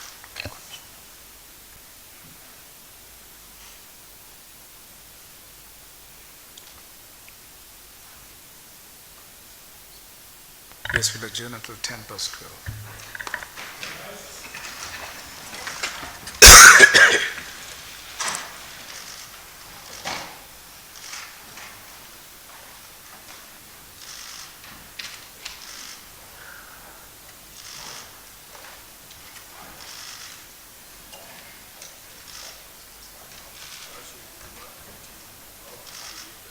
Thank you.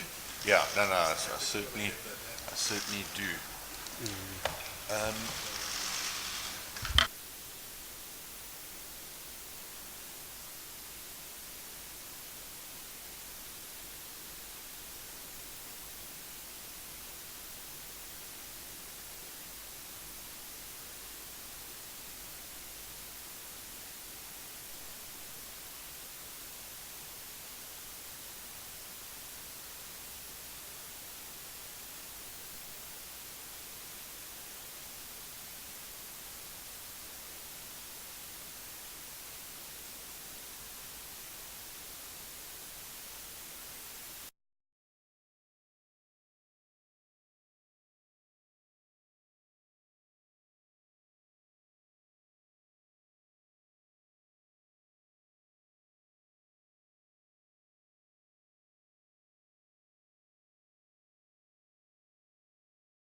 is now before the Commission. Thank you. Thank you. Yes, Mr. Roloff, sir. Sorry, can I just make a point? Okay. I think that what we're asking you, Dr. Matjila, is not specifically what the law says or the MOI says, but how it worked in practice. The role of the board in practice and what you as an executive understood the relationship with the board and its role and what authority it had to do certain things and what authority you had. So it's not what, at this point in time, in terms of this, what we would, obviously we've got the information there, but what would be useful for us to get is how you saw that functioning and how it operated. Not what should be, or what the law allows, what actually was in practice.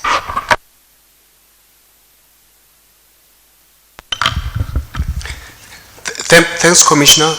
If I may, my understanding is that the board was responsible for governance, ensuring that governance is in place.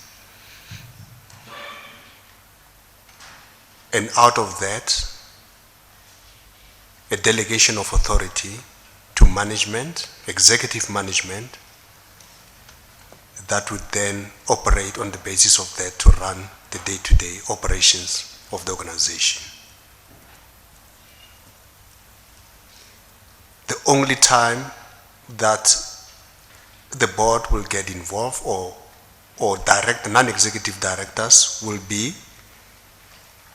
in different committees that they serve of the board when the board is not in session. Could be non-executive, investment committee, which is the main committee within the PIC that does investments. It's dominated by non-executive directors. And then you'll have them represented in the subcommittees of the investment committee. And these committees meet regularly to assess proposals from management. Management PMC 1 and PMC 2. PMC 1 and PMC 2 would be subcommittees of management responsible for investment. These are committees that either take decisions within the limits that the board has given to them, or they make recommendations to an appropriate committee on deals that are outside their delegated authority. So what other committees than the investment committee would board members sit on? I'm not talking about your audit and risk committees, because those would be standard committees or subcommittees of a board. I'm talking about the operational side of things. There's no non-executive director that sits on any of EXCO or its subcommittees. It's only that It's not only- NEDs only sit on the investment committee. Yes. Other than normal board subcommittees of risk or audit, HR. Absolutely. Absolutely.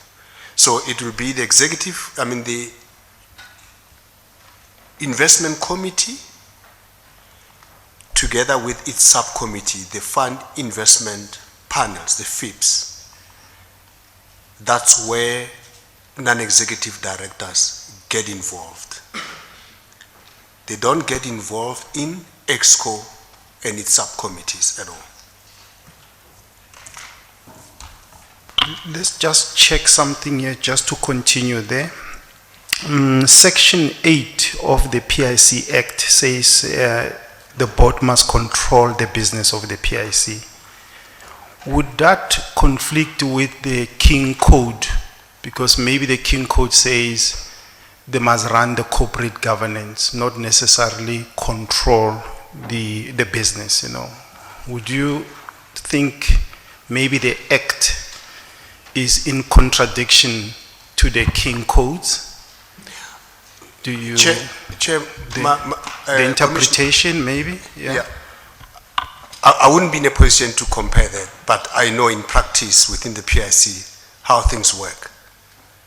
The board has a delegation authority as a mechanism of giving management authority to do certain things under their watch. Whether it's control or manage, Yeah. the mechanism that they use will be certain delegated powers that are spelled out Yeah. in the delegation of authority. So you would say then it's a governance board. It deals only with corporate governance, not necessarily managing and controlling the operations. Yes. Yes. Yes. Okay.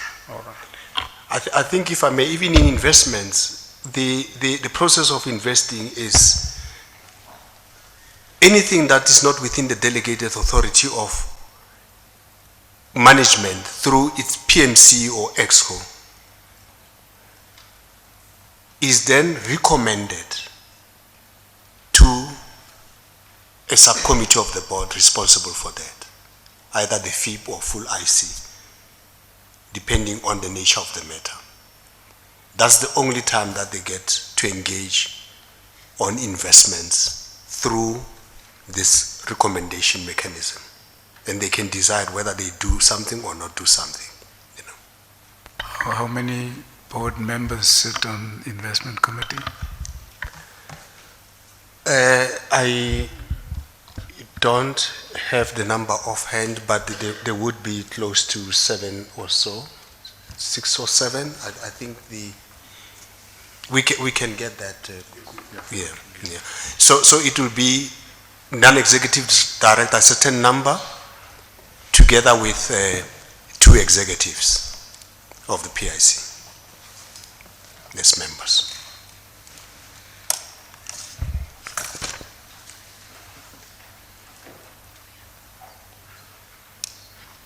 Thank you. So continue. Commissioner Amon, paragraph 34, which again, it's almost a repetition. It says, functioning in the same way as under the old Commissioners Act, the new Act provided for the chairman to preside over the full board meetings of the PIC. From 2009, the chairperson also presided over a newly formed board committee, namely called the Directors' Affairs Committee. This committee was responsible for the affairs of directors, such as directors' remuneration reviews and the appointment of PIC nominee directors to sit on the board of companies in which PIC is invested on behalf of its clients. The committee also made recommendation to the shareholder for directors that could serve on the PIC board itself, if there are vacancies. The chairperson is not a member of any other board committee, such as investment committee, nor statutory committees such as audit and risk committee, or social and ethics committee, which would be constituted later on. The chairperson's involvement in investment is limited to transactions that are above the delegated authority of the investment committee. So this will be transactions that are now referred to the board because they are above the delegated authority of the investment committee, and that will be the only time that the chairperson of the board gets to see a transaction. As which chair gets the chair of the board. Yeah. And I must be honest, it's very rare that we get to that point. It's quite a number of transactions throughout my life that find themselves being discussed at board level. And that level was 10 billion rand? Above 10 billion. Anything rand. above 10 billion rand? And 10 billion rand in certain categories of assets. So it will be in the listed investments that 10 billion will go to the board. Only in listed? Only in the listed space? So listed, 10 billion. Unlisted, it's 2 billion. So unlisted would be, was it always 2 billion or was it reduced to 2 billion at some point? For the unlisted? If my memory serves me well, it's always been 2 billion. If my memory serves me, it's always been 2 billion. We can check that, Commissioner. We can check that, Commissioner. Further development of the PIC into a corporation, I'm on 35. In line with the new act, the process of applying for the license at the FSB to become an authorized financial service provider commenced. I took the lead in developing an FSB compliant mandate for all the clients.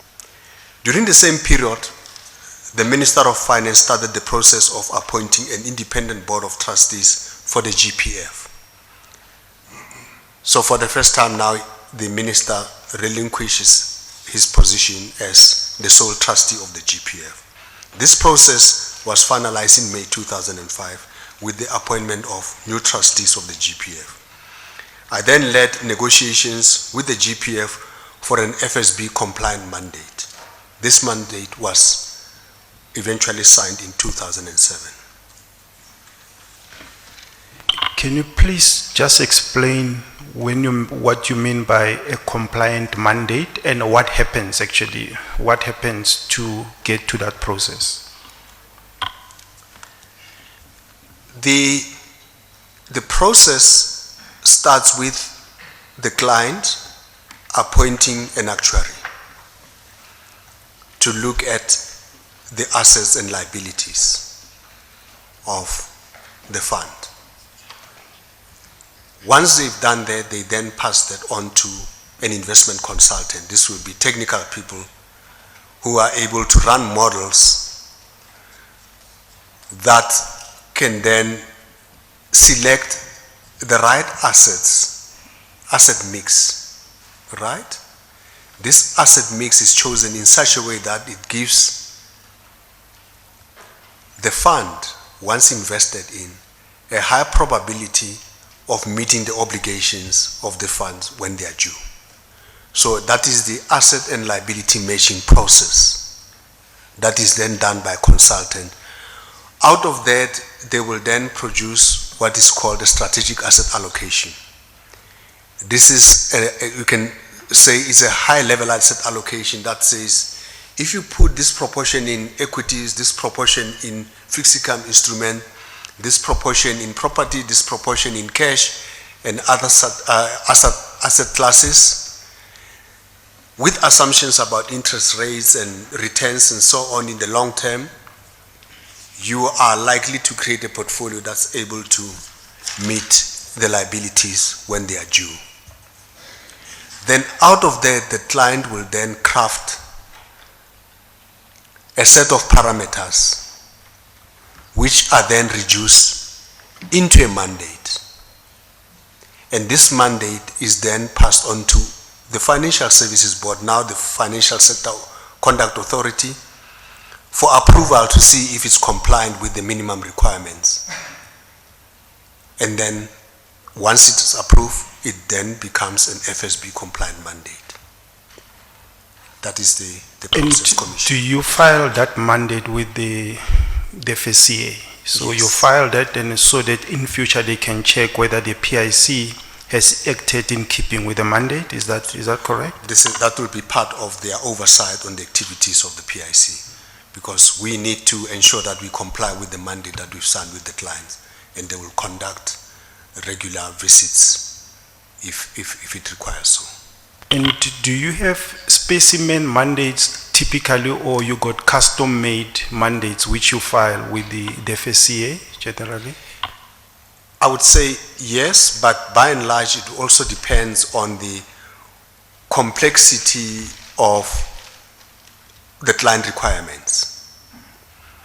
If the client gives you quite a complicated requirement, I would say, like the GPF, and say, I want to be in Africa, I want to be in the global space, I want alternative assets, I want hedge funds, and so on and so forth, then you have to customize that, accordingly, but get approval from the FSB.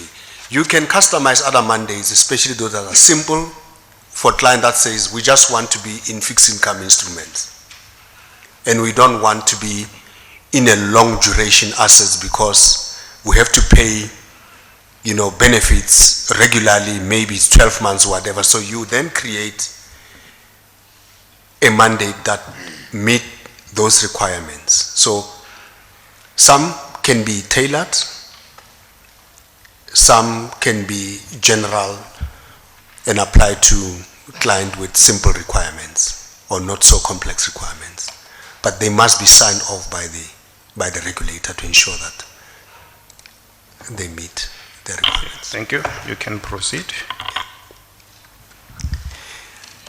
Paragraph 36, in 2005, while performing my duties as the CIO of a newly corporatized PIC, I was responsible for some key tasks that were critical to both the overall well-being of the organization and for the profitable returns on investment on behalf of our clients.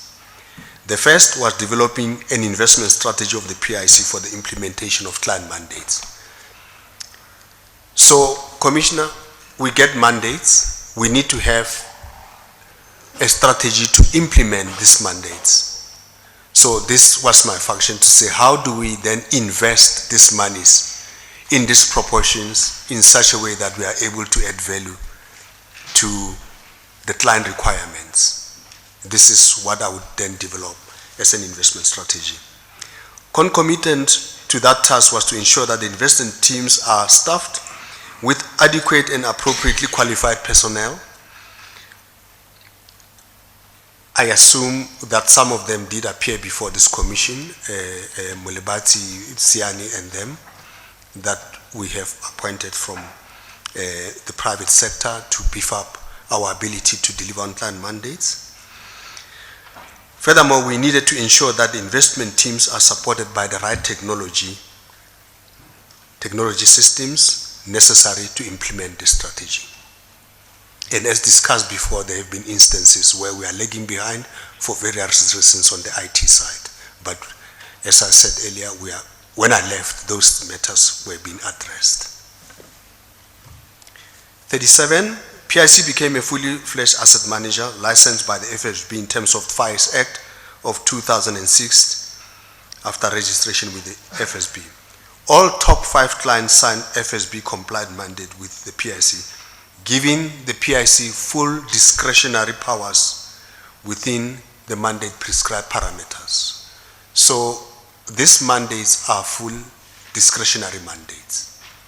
So PIC can act on them without consulting with the client all the time, as long as we are within the mandate parameters with the oversight of the FSB to ensure that we do our job properly. I led the negotiation. Did any client have, I don't want the power, as it were, to say, no, don't invest there now? They still have powers to tell us not to do certain things. It's well within their powers, and they have to do it in writing. And the GPF has done so once or twice, and I will explain later those interventions that they made for and what reasons were there for those interventions, Chairman.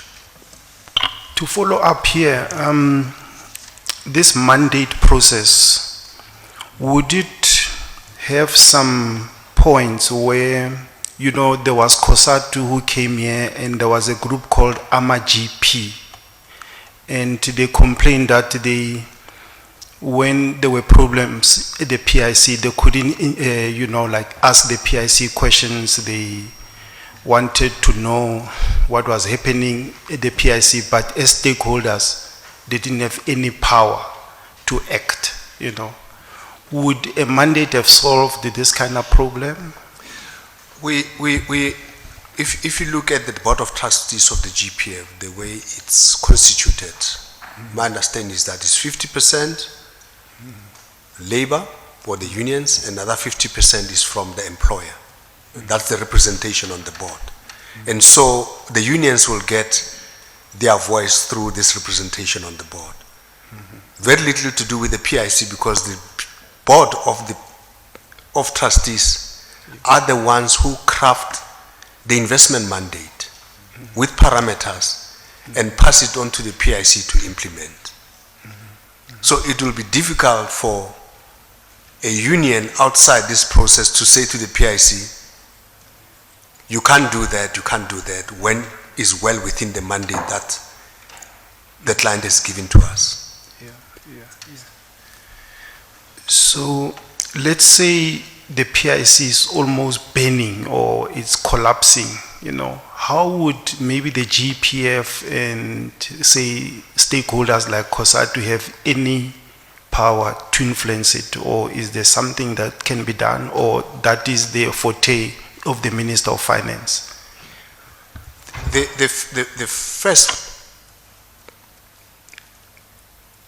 very first, port of call would be the regulator. Because we are regulated, we have to perform their function, our function, or the PIC case to perform in line with FIRES Act. And FIRES Act is there to protect the clients, the owners of the asset. So if they have a problem, they should run to the FSB and complain, and the FSB will take necessary steps to intervene. The Board of Trustees of the GPF, we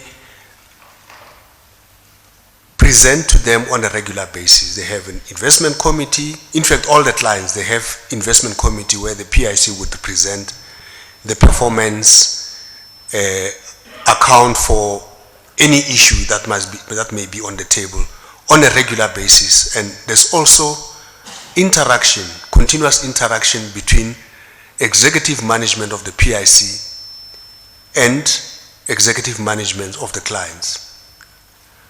I had interacted with commissioners of the UIF, Compensation Fund, the principal officer, executive officer of the GPF, and so there has been that continuous engagement on various matters with the client.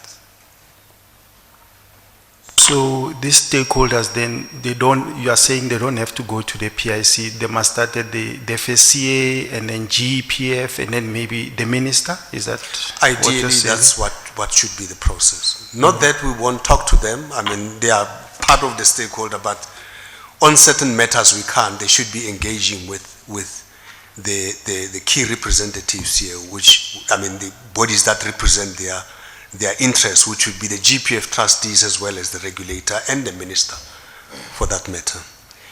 Because if they raise issues around mandate, or there's not much we can do, because their representative in the form of GPF Board of Trustees would have given us the mandate to implement.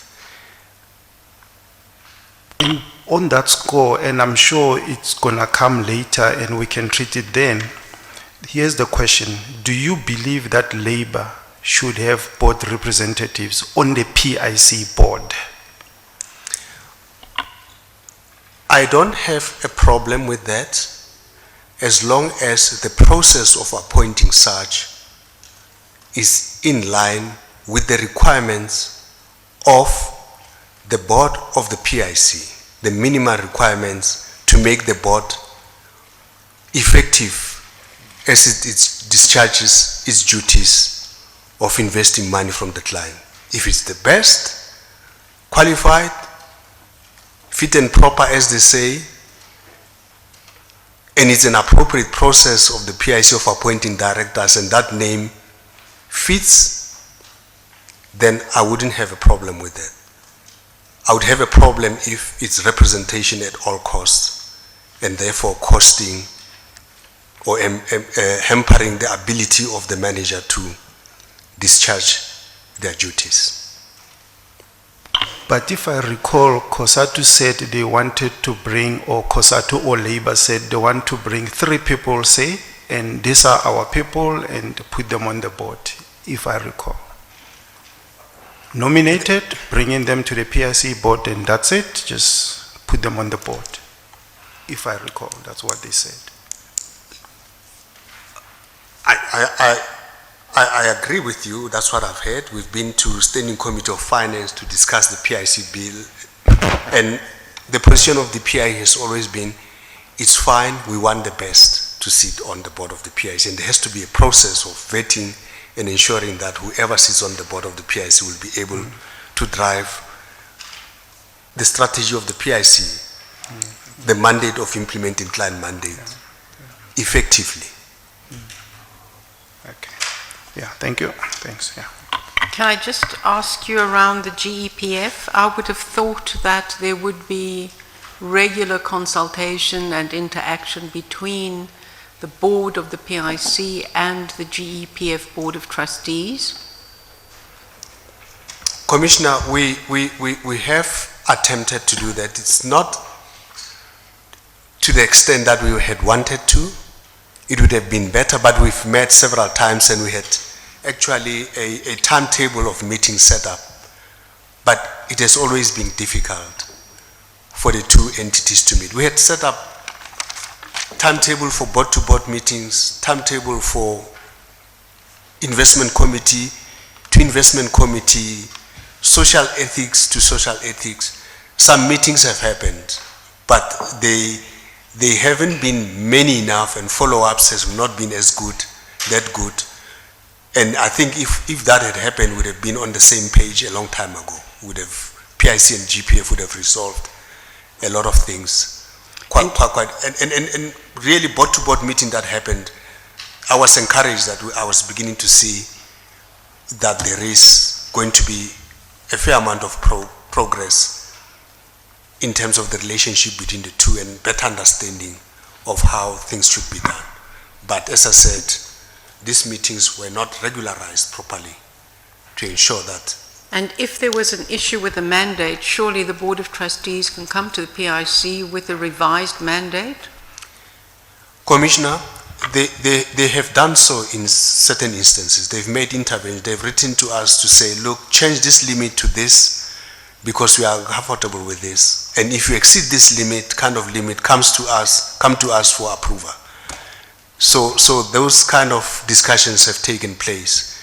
SEC to SEC, or social ethics committee to social ethics committee, they have met and discussed issues of ethics and integrity amongst themselves and deciding how they are going to beef up,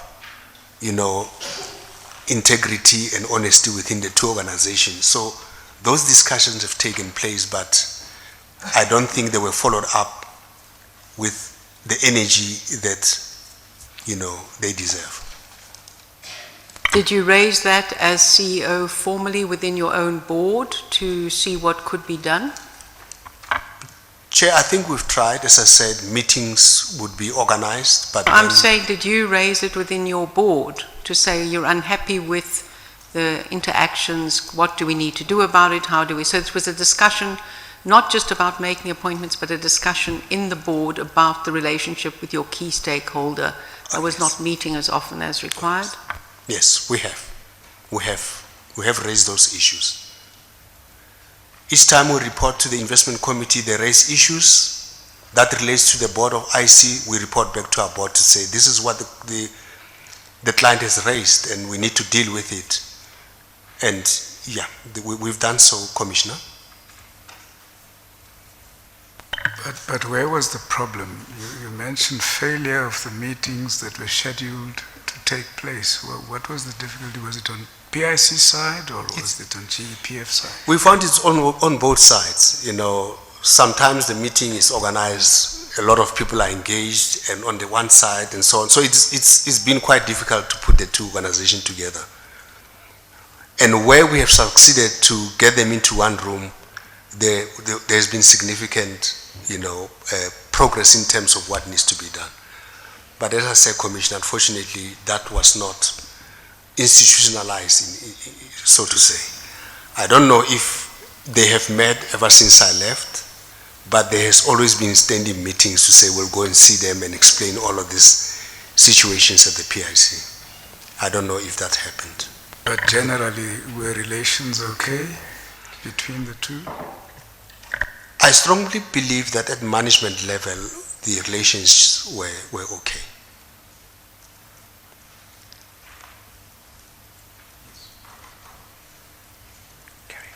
You may proceed. Where am I now? 37. Okay. So, Commissioner, we are now on 37. The PIC became a fully fledged asset manager licensed by the FSB in terms of the FIRES Act of 2006 after registration with the FSB was approved. All the top 5 clients signed FSB compliant mandate. As I said, these mandates are fully discretionary. I led negotiations with the GPA for an FSB compliant mandate, which was concluded in 2007. The most significant change that they made to this mandate was an allocation to unlisted investments in Sibaya in particular from 3.5% to 5% of assets under management to drive social responsible investment. And that was followed up by the development and policy that they crafted and passed on to to the PIC to implement. We've attached a copy of the mandate of the GPF in Annex DD1. Furthermore, the management fees were then adjusted upwards to 3.5 basis points from 1.2 basis points. And this was sufficient for the PIC to run an effective organization. Doctor, if I can just stop you there. What was the reason for the upwards adjustment of management fees from 1.2 basis point to 3.5 basis points? I think the client understood the complexity of the new mandate and what was required to be able to implement that, especially recruitment of the right personnel, as well as appropriate systems to be able to implement the mandates. That's by and large why they increased the fees from 1.2 to 3.5.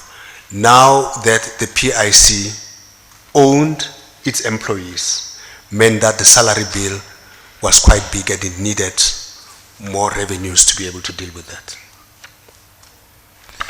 And if I can refer you to the GPF mandate annexure DD1, that's in the black file of annexures before you, Commissioners, to page 6.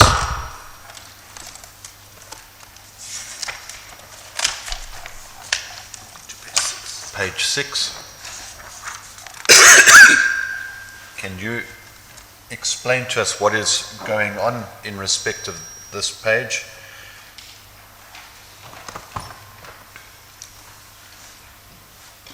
Commissioner, if you are there.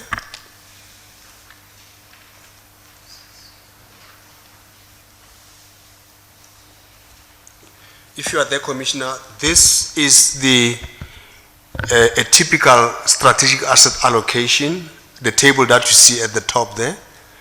A typical strategic asset allocation that is informed by the assets and liability study that I spoke about earlier.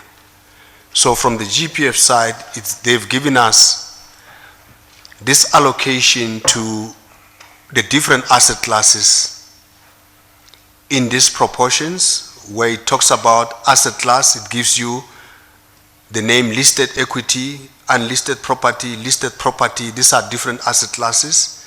And the next one that says asset allocation, it gives you the proportions which you should invest in these asset classes. And it also gives you the range within which you can move. So your target of equities is 53%, but we can move between 40 and 55%. And this is where PIC can add value, because in instances where we believe that equities will do well, we'll want to be overweight equity relative to the target. In instances where we believe equities are not going to do well, you need to be less weighted towards equities, so that if you are right, you can benefit out of that underweight position. So that's how we move between these allocations. And lastly, the last column gives you what is called the tracking error. Tracking error simply means how far can you deviate from the benchmark that they've prescribed. 0 is benchmark. A figure like 1.5 means that you have some room, but it's very narrow. A figure like 5%, if you look at the third line in listed properties, 5% means that you can move slightly wider in that asset class. You can deviate quite significantly, and so on. And these parameters here are set in such a way that the client mandate do not move far away from the liability, expected liability stream in the end. Because if there's too much, a wide movement, you may end up with assets that are moving away from liabilities, creating potential risk, especially if assets are not performing and liabilities are increasing. You may have a serious problem. So it's just designed to keep assets as close to liabilities as possible. That's Just for purposes of the record, you were speaking to page 4 of that, of DD1. I'm speaking to page 6 of DD1, Chairperson, Commissioner. It's paginated page 6, Mr. Commissioner, but the actual page 4 Actual page 4. of the document, but it's paginated page 6. Yes, okay. Page 4 is at the bottom of the page, at the foot of the page. Indeed, Yes. and the pagination should be on the top right-hand corner. It's just that mine is not paginated at the top. I apologize for That's that, fine, Commissioner. that's fine, We I will could sort follow. that out. I could follow. And in the middle then on page, paginated page 6 of this document, what is that table? It shows other assets, in particular Isibaya or unlisted investment allocation of 5%, and then the range within which we can play, 2% to 8%. That's the unlisted investments. And then lastly, the table below that gives you now the benchmarks of the different sectors. So local equity is measured against SWIX. SWIX is a JSE index, shareholder weighted index on the JSE. Direct property, that IPD, it's an index as well that is calculated by some company, reputable company, and so on. So we know what benchmark we should be tracking and what is the level of tolerance of deviation in each benchmark to be able to comply with the strategic asset allocation on the top, and that strategic asset allocation hopefully giving us asset growth that will be able to satisfy the liabilities of the client into the future. Thank you, Doctor. If you can proceed with your statement.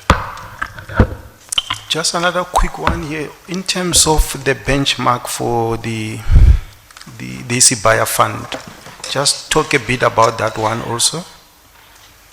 The benchmark for the Isibaya, I think I see it here is the next table. Yes. If you can just talk a bit about it. Commissioner, is it okay if we defer it to later on, because we do talk about the benchmark of the different asset classes later? That's fine. Yeah, that's Thank fine. you. 39, other clients such as UIF and Compensation Fund also diversified their asset allocation to broader asset classes following the ALM studies that they conducted and to optimize their ability to meet their obligations when they are due. The vision of Brian Molefe, CEO, which I supported with enthusiasm, was to position the PIC as a client-centric organization with a new ethos that was expressed in the statement exceeding client mandate return requirements. The next one now talks about PIDF, where it comes from, if I may set the scene that way, Commissioner. In response to the vision espoused by former President Mbeki Olusegun Obasanjo of Nigeria of the African Renaissance, Mr. Molefe had an ambitious plan of opening an office in Lagos, which offered the PIC potential of becoming the biggest investor in the continent. Teams of experts from the continent collaborated so as to explore the two statements' vision. This culminated in the formation of the Pan-Africa Infrastructure Development Fund, led by South Africans, and the African Finance Corporations, led by Nigerians. Commissioner, it was supposed to be one fund, but for some reason there was an argument around where the head office should be. South Africans preferred Johannesburg, Nigerians preferred Lagos, and they decided to separate and form their own thing. But both organizations are successful anyway in contributing to the vision. So we are happy with that. The formation of PIDF led to the establishment of Harith Fund Managers and mobilization of funds from a variety of investors to commit to the newly formed fund. Harith was set up in 2006 by the PIC to manage PIDF. I think the process of getting there was presented to this commission. I will not get into that if I may. So about $625 million were raised from investors with the inclusion of $250 million from GPF to commit to the fund. Most investors eventually ended up being South Africans, and it's for the same reason that I said that the separation between AFC and PIDF meant that PIDF ended up with mostly South Africans. African Finance Corporation has a variety of investors from elsewhere, much more diversified than the Pan-African Infrastructure Development Fund. Some of the investors in the PIDF were Social Security and National Insurance Trust of Ghana and the African Development Bank. Those were the only two non-South African investors in the fund. The table below shows the different contributions or commitment by different entities, GPF being the biggest, followed by Absa Capital and DBSA. The PIC provided about 17 million, roughly. I think this also matter was raised here. As seed capital for Harith Fund managers. All statutory approvals were obtained as per PFMA because PIC was committing its own funds, the funds of the corporation, and not assets under management in establishing Harith Fund managers or the facilitation trust at that time. So we had to get PFMA approval for that. Mr. Tsepo Matjila resigned from the PIC but was persuaded to become the CEO of the new Harith Fund managers.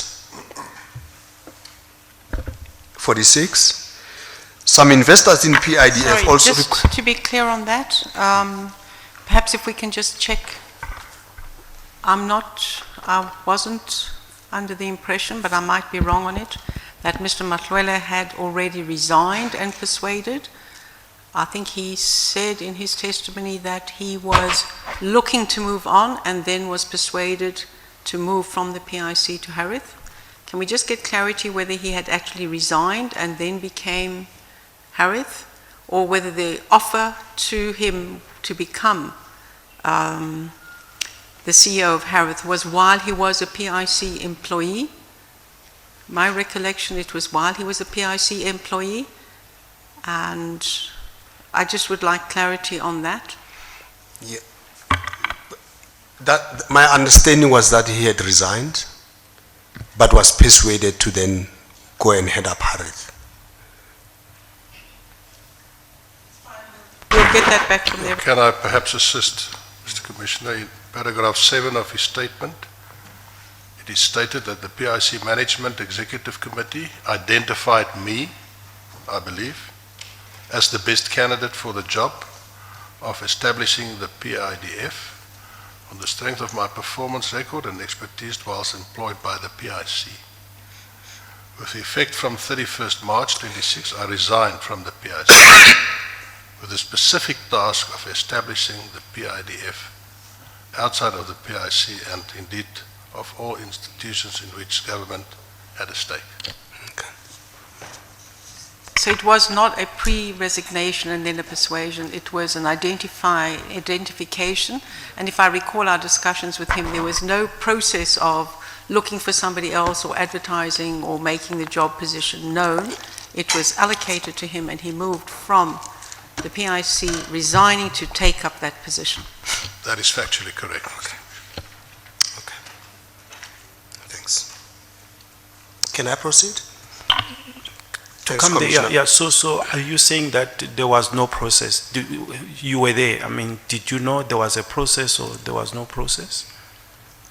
There was no process. There was no process. I don't remember. I think we recommended him to go and head up the PIDF's executive management.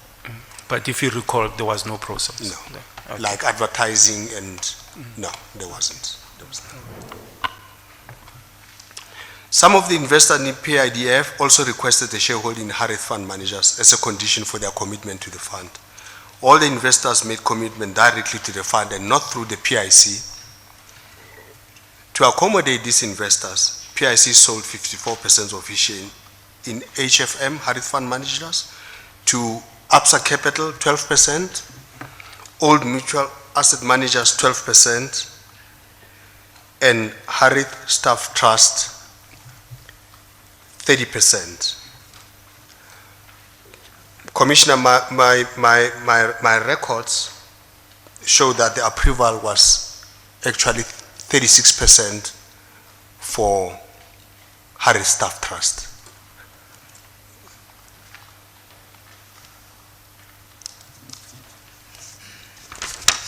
PIC has received more than 100 million of dividends and proceeds from the sale of its 54% within 3 years. I think we must have generated in excess of 50% internal rate of return.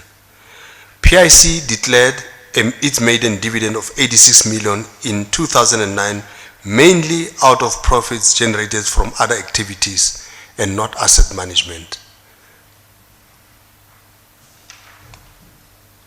And I say this because there was an issue that why does PIC declare dividends? And we have engaged with Treasury on this matter to say that we will not declare dividends out of profits made from asset management. In other words, the fees that we generate, but will be from other activities. 47? Sorry, Matjela's evidence was that, Mr. Matjela, that the 17 million seed capital was paid back in full. You confirm that? That's correct, Commissioner. With interest. PIC also took full control Just of... a question, another question. So you said that PIC policies developed over time. Around 2006, the human resources policies, were they in place or were they not? I think they were still being in development. Yeah, but they were not, if you can recall, they were not fully fledged or in place.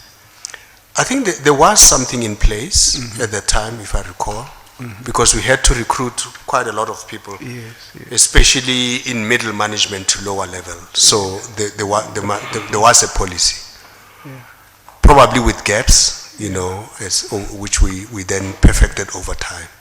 Okay. PIC also took full control of Advent Asset Management from 60% interest base. Originally, PIC owned 60% of Advent, while Future Growth owned the other 40%. Advent managed the Community Property Fund, CPC. CPC owned mainly township and rural retail property portfolio, which had grown to about 2.5 billion at that time. I think it was lost opportunity in building another Harith in the property space. We should have taken advantage of this. I think this vision was driven by Albertina at the time. But in all humility, I didn't appreciate what she was thinking. We should have done another Harith, a successful property company. The PIC became a signatory of the UN Global Compact and UL Principles and the United Nations Principles of Responsible Investments. UNGC is about adopting good practices, policies and practices that support human rights, sound labor practices, managing the environment, and fighting corruption. UNPRI, on the other hand, is about incorporating environmental, social, and governance issues in the investment processes to drive long-term sustainability of underlying investment portfolio. As part of this commitment, the PIC adopted a shareholder activism strategy and developed a PIC corporate governance policy and proxy voting framework to give effect to the UNPRI. In line with global trends and requirements of UNPRI, the PIC made its proxy voting public from then on.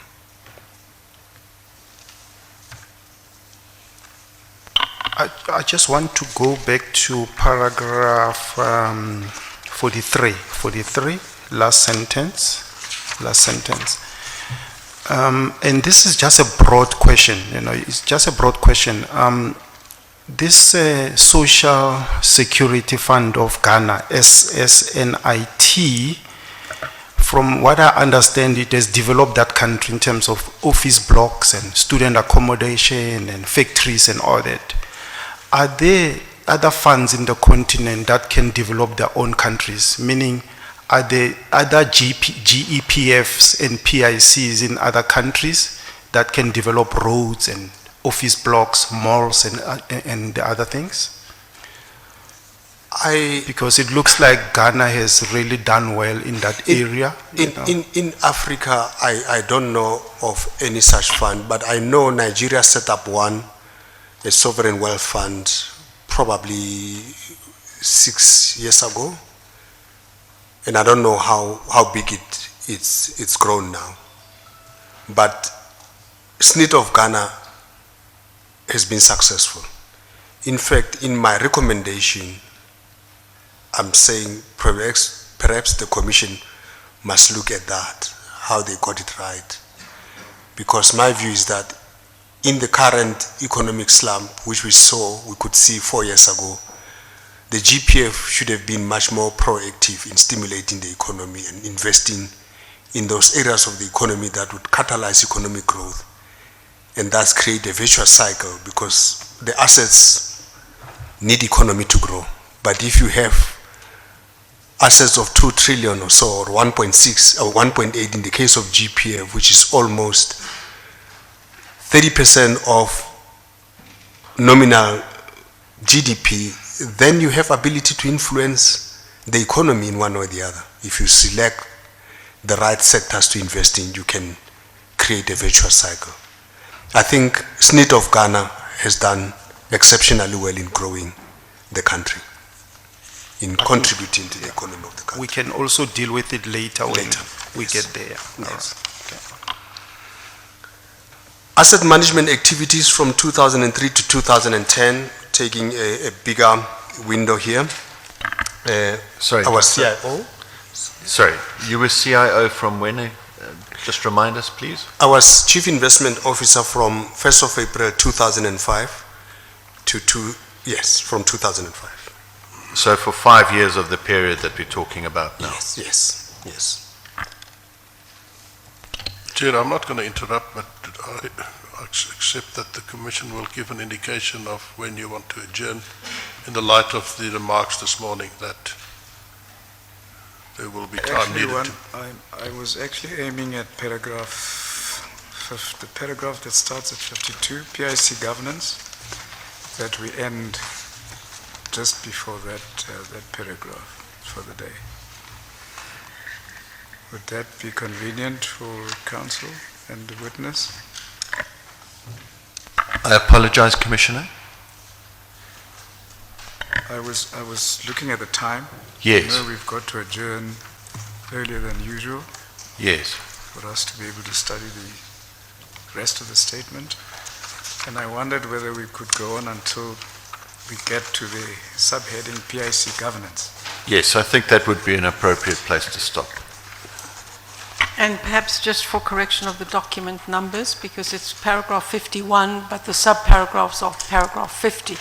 Okay. So for future, just to correct that for reference purposes. Thanks, Commissioner. We got that.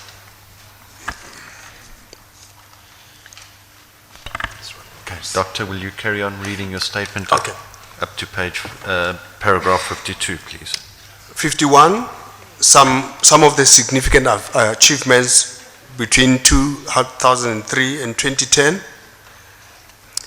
We started the process of optimizing the equity portfolio, building more internal capacity to manage passive mandates internally. Almost 72% of the equity portfolio was managed by Big Four external managers at that time: RMB Asset Management, Sanlam Investment Management, Old Mutual Asset Manager, and Future Growth, which was established in 1994 as a product within the Southern Asset Management, a subsidiary of Southern Life. in December 2006, about 146 billion that was managed by these managers was brought in-house. This, if I can recall, this was a very serious issue, and these asset managers were not happy at all. They were not happy. We were not happy either. That's why we did it. And I think they thanked us afterwards for doing it. Because these funds, 146 billion among these managers, were big portfolios at that time. And so they were inefficient. The performance was very close to passive mandates. Especially if you add them up, you'll end up with a performance that's no different from that of the benchmark. We were paying a flat fee at the time, no performance-based fees. So we had to restructure, and we didn't restructure and got them to be out of pocket.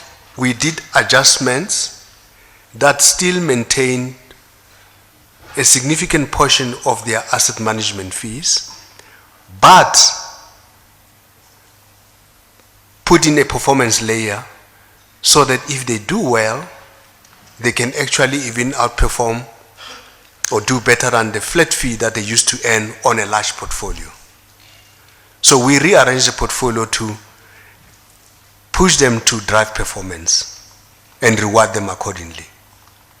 And out of this exercise, we then got an opportunity to bring in black asset managers. And that was the start of driving transformation in the asset management space by the PIC, using portion of this 146 billion to allocate towards black asset managers.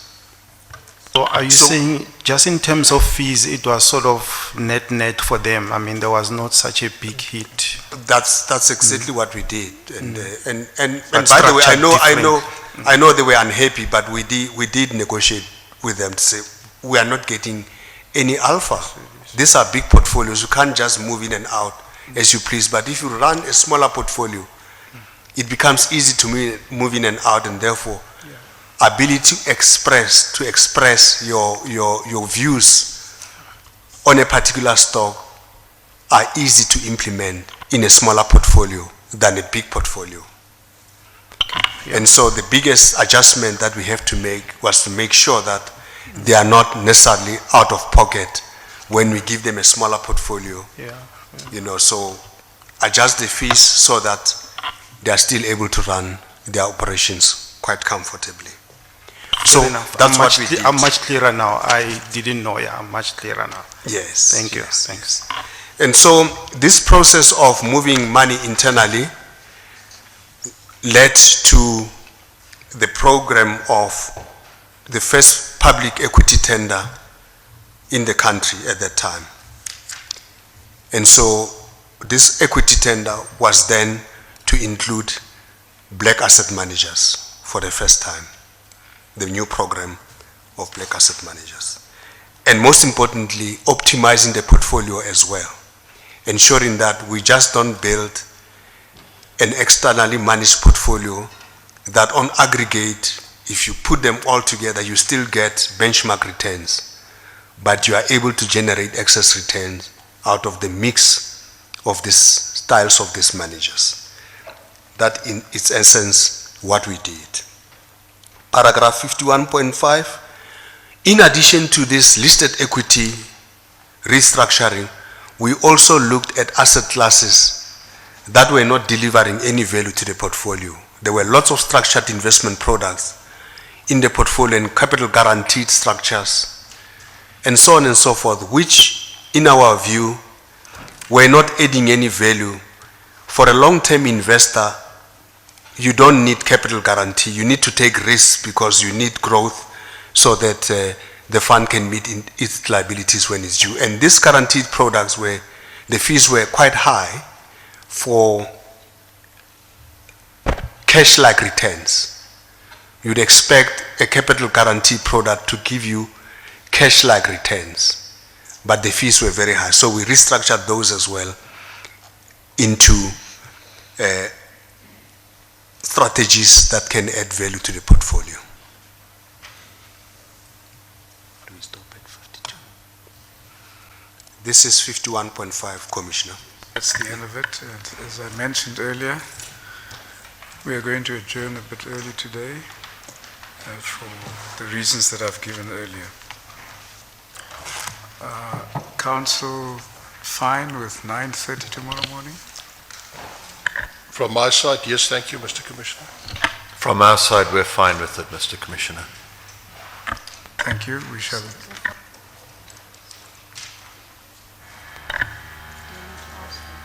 No, I don't think so.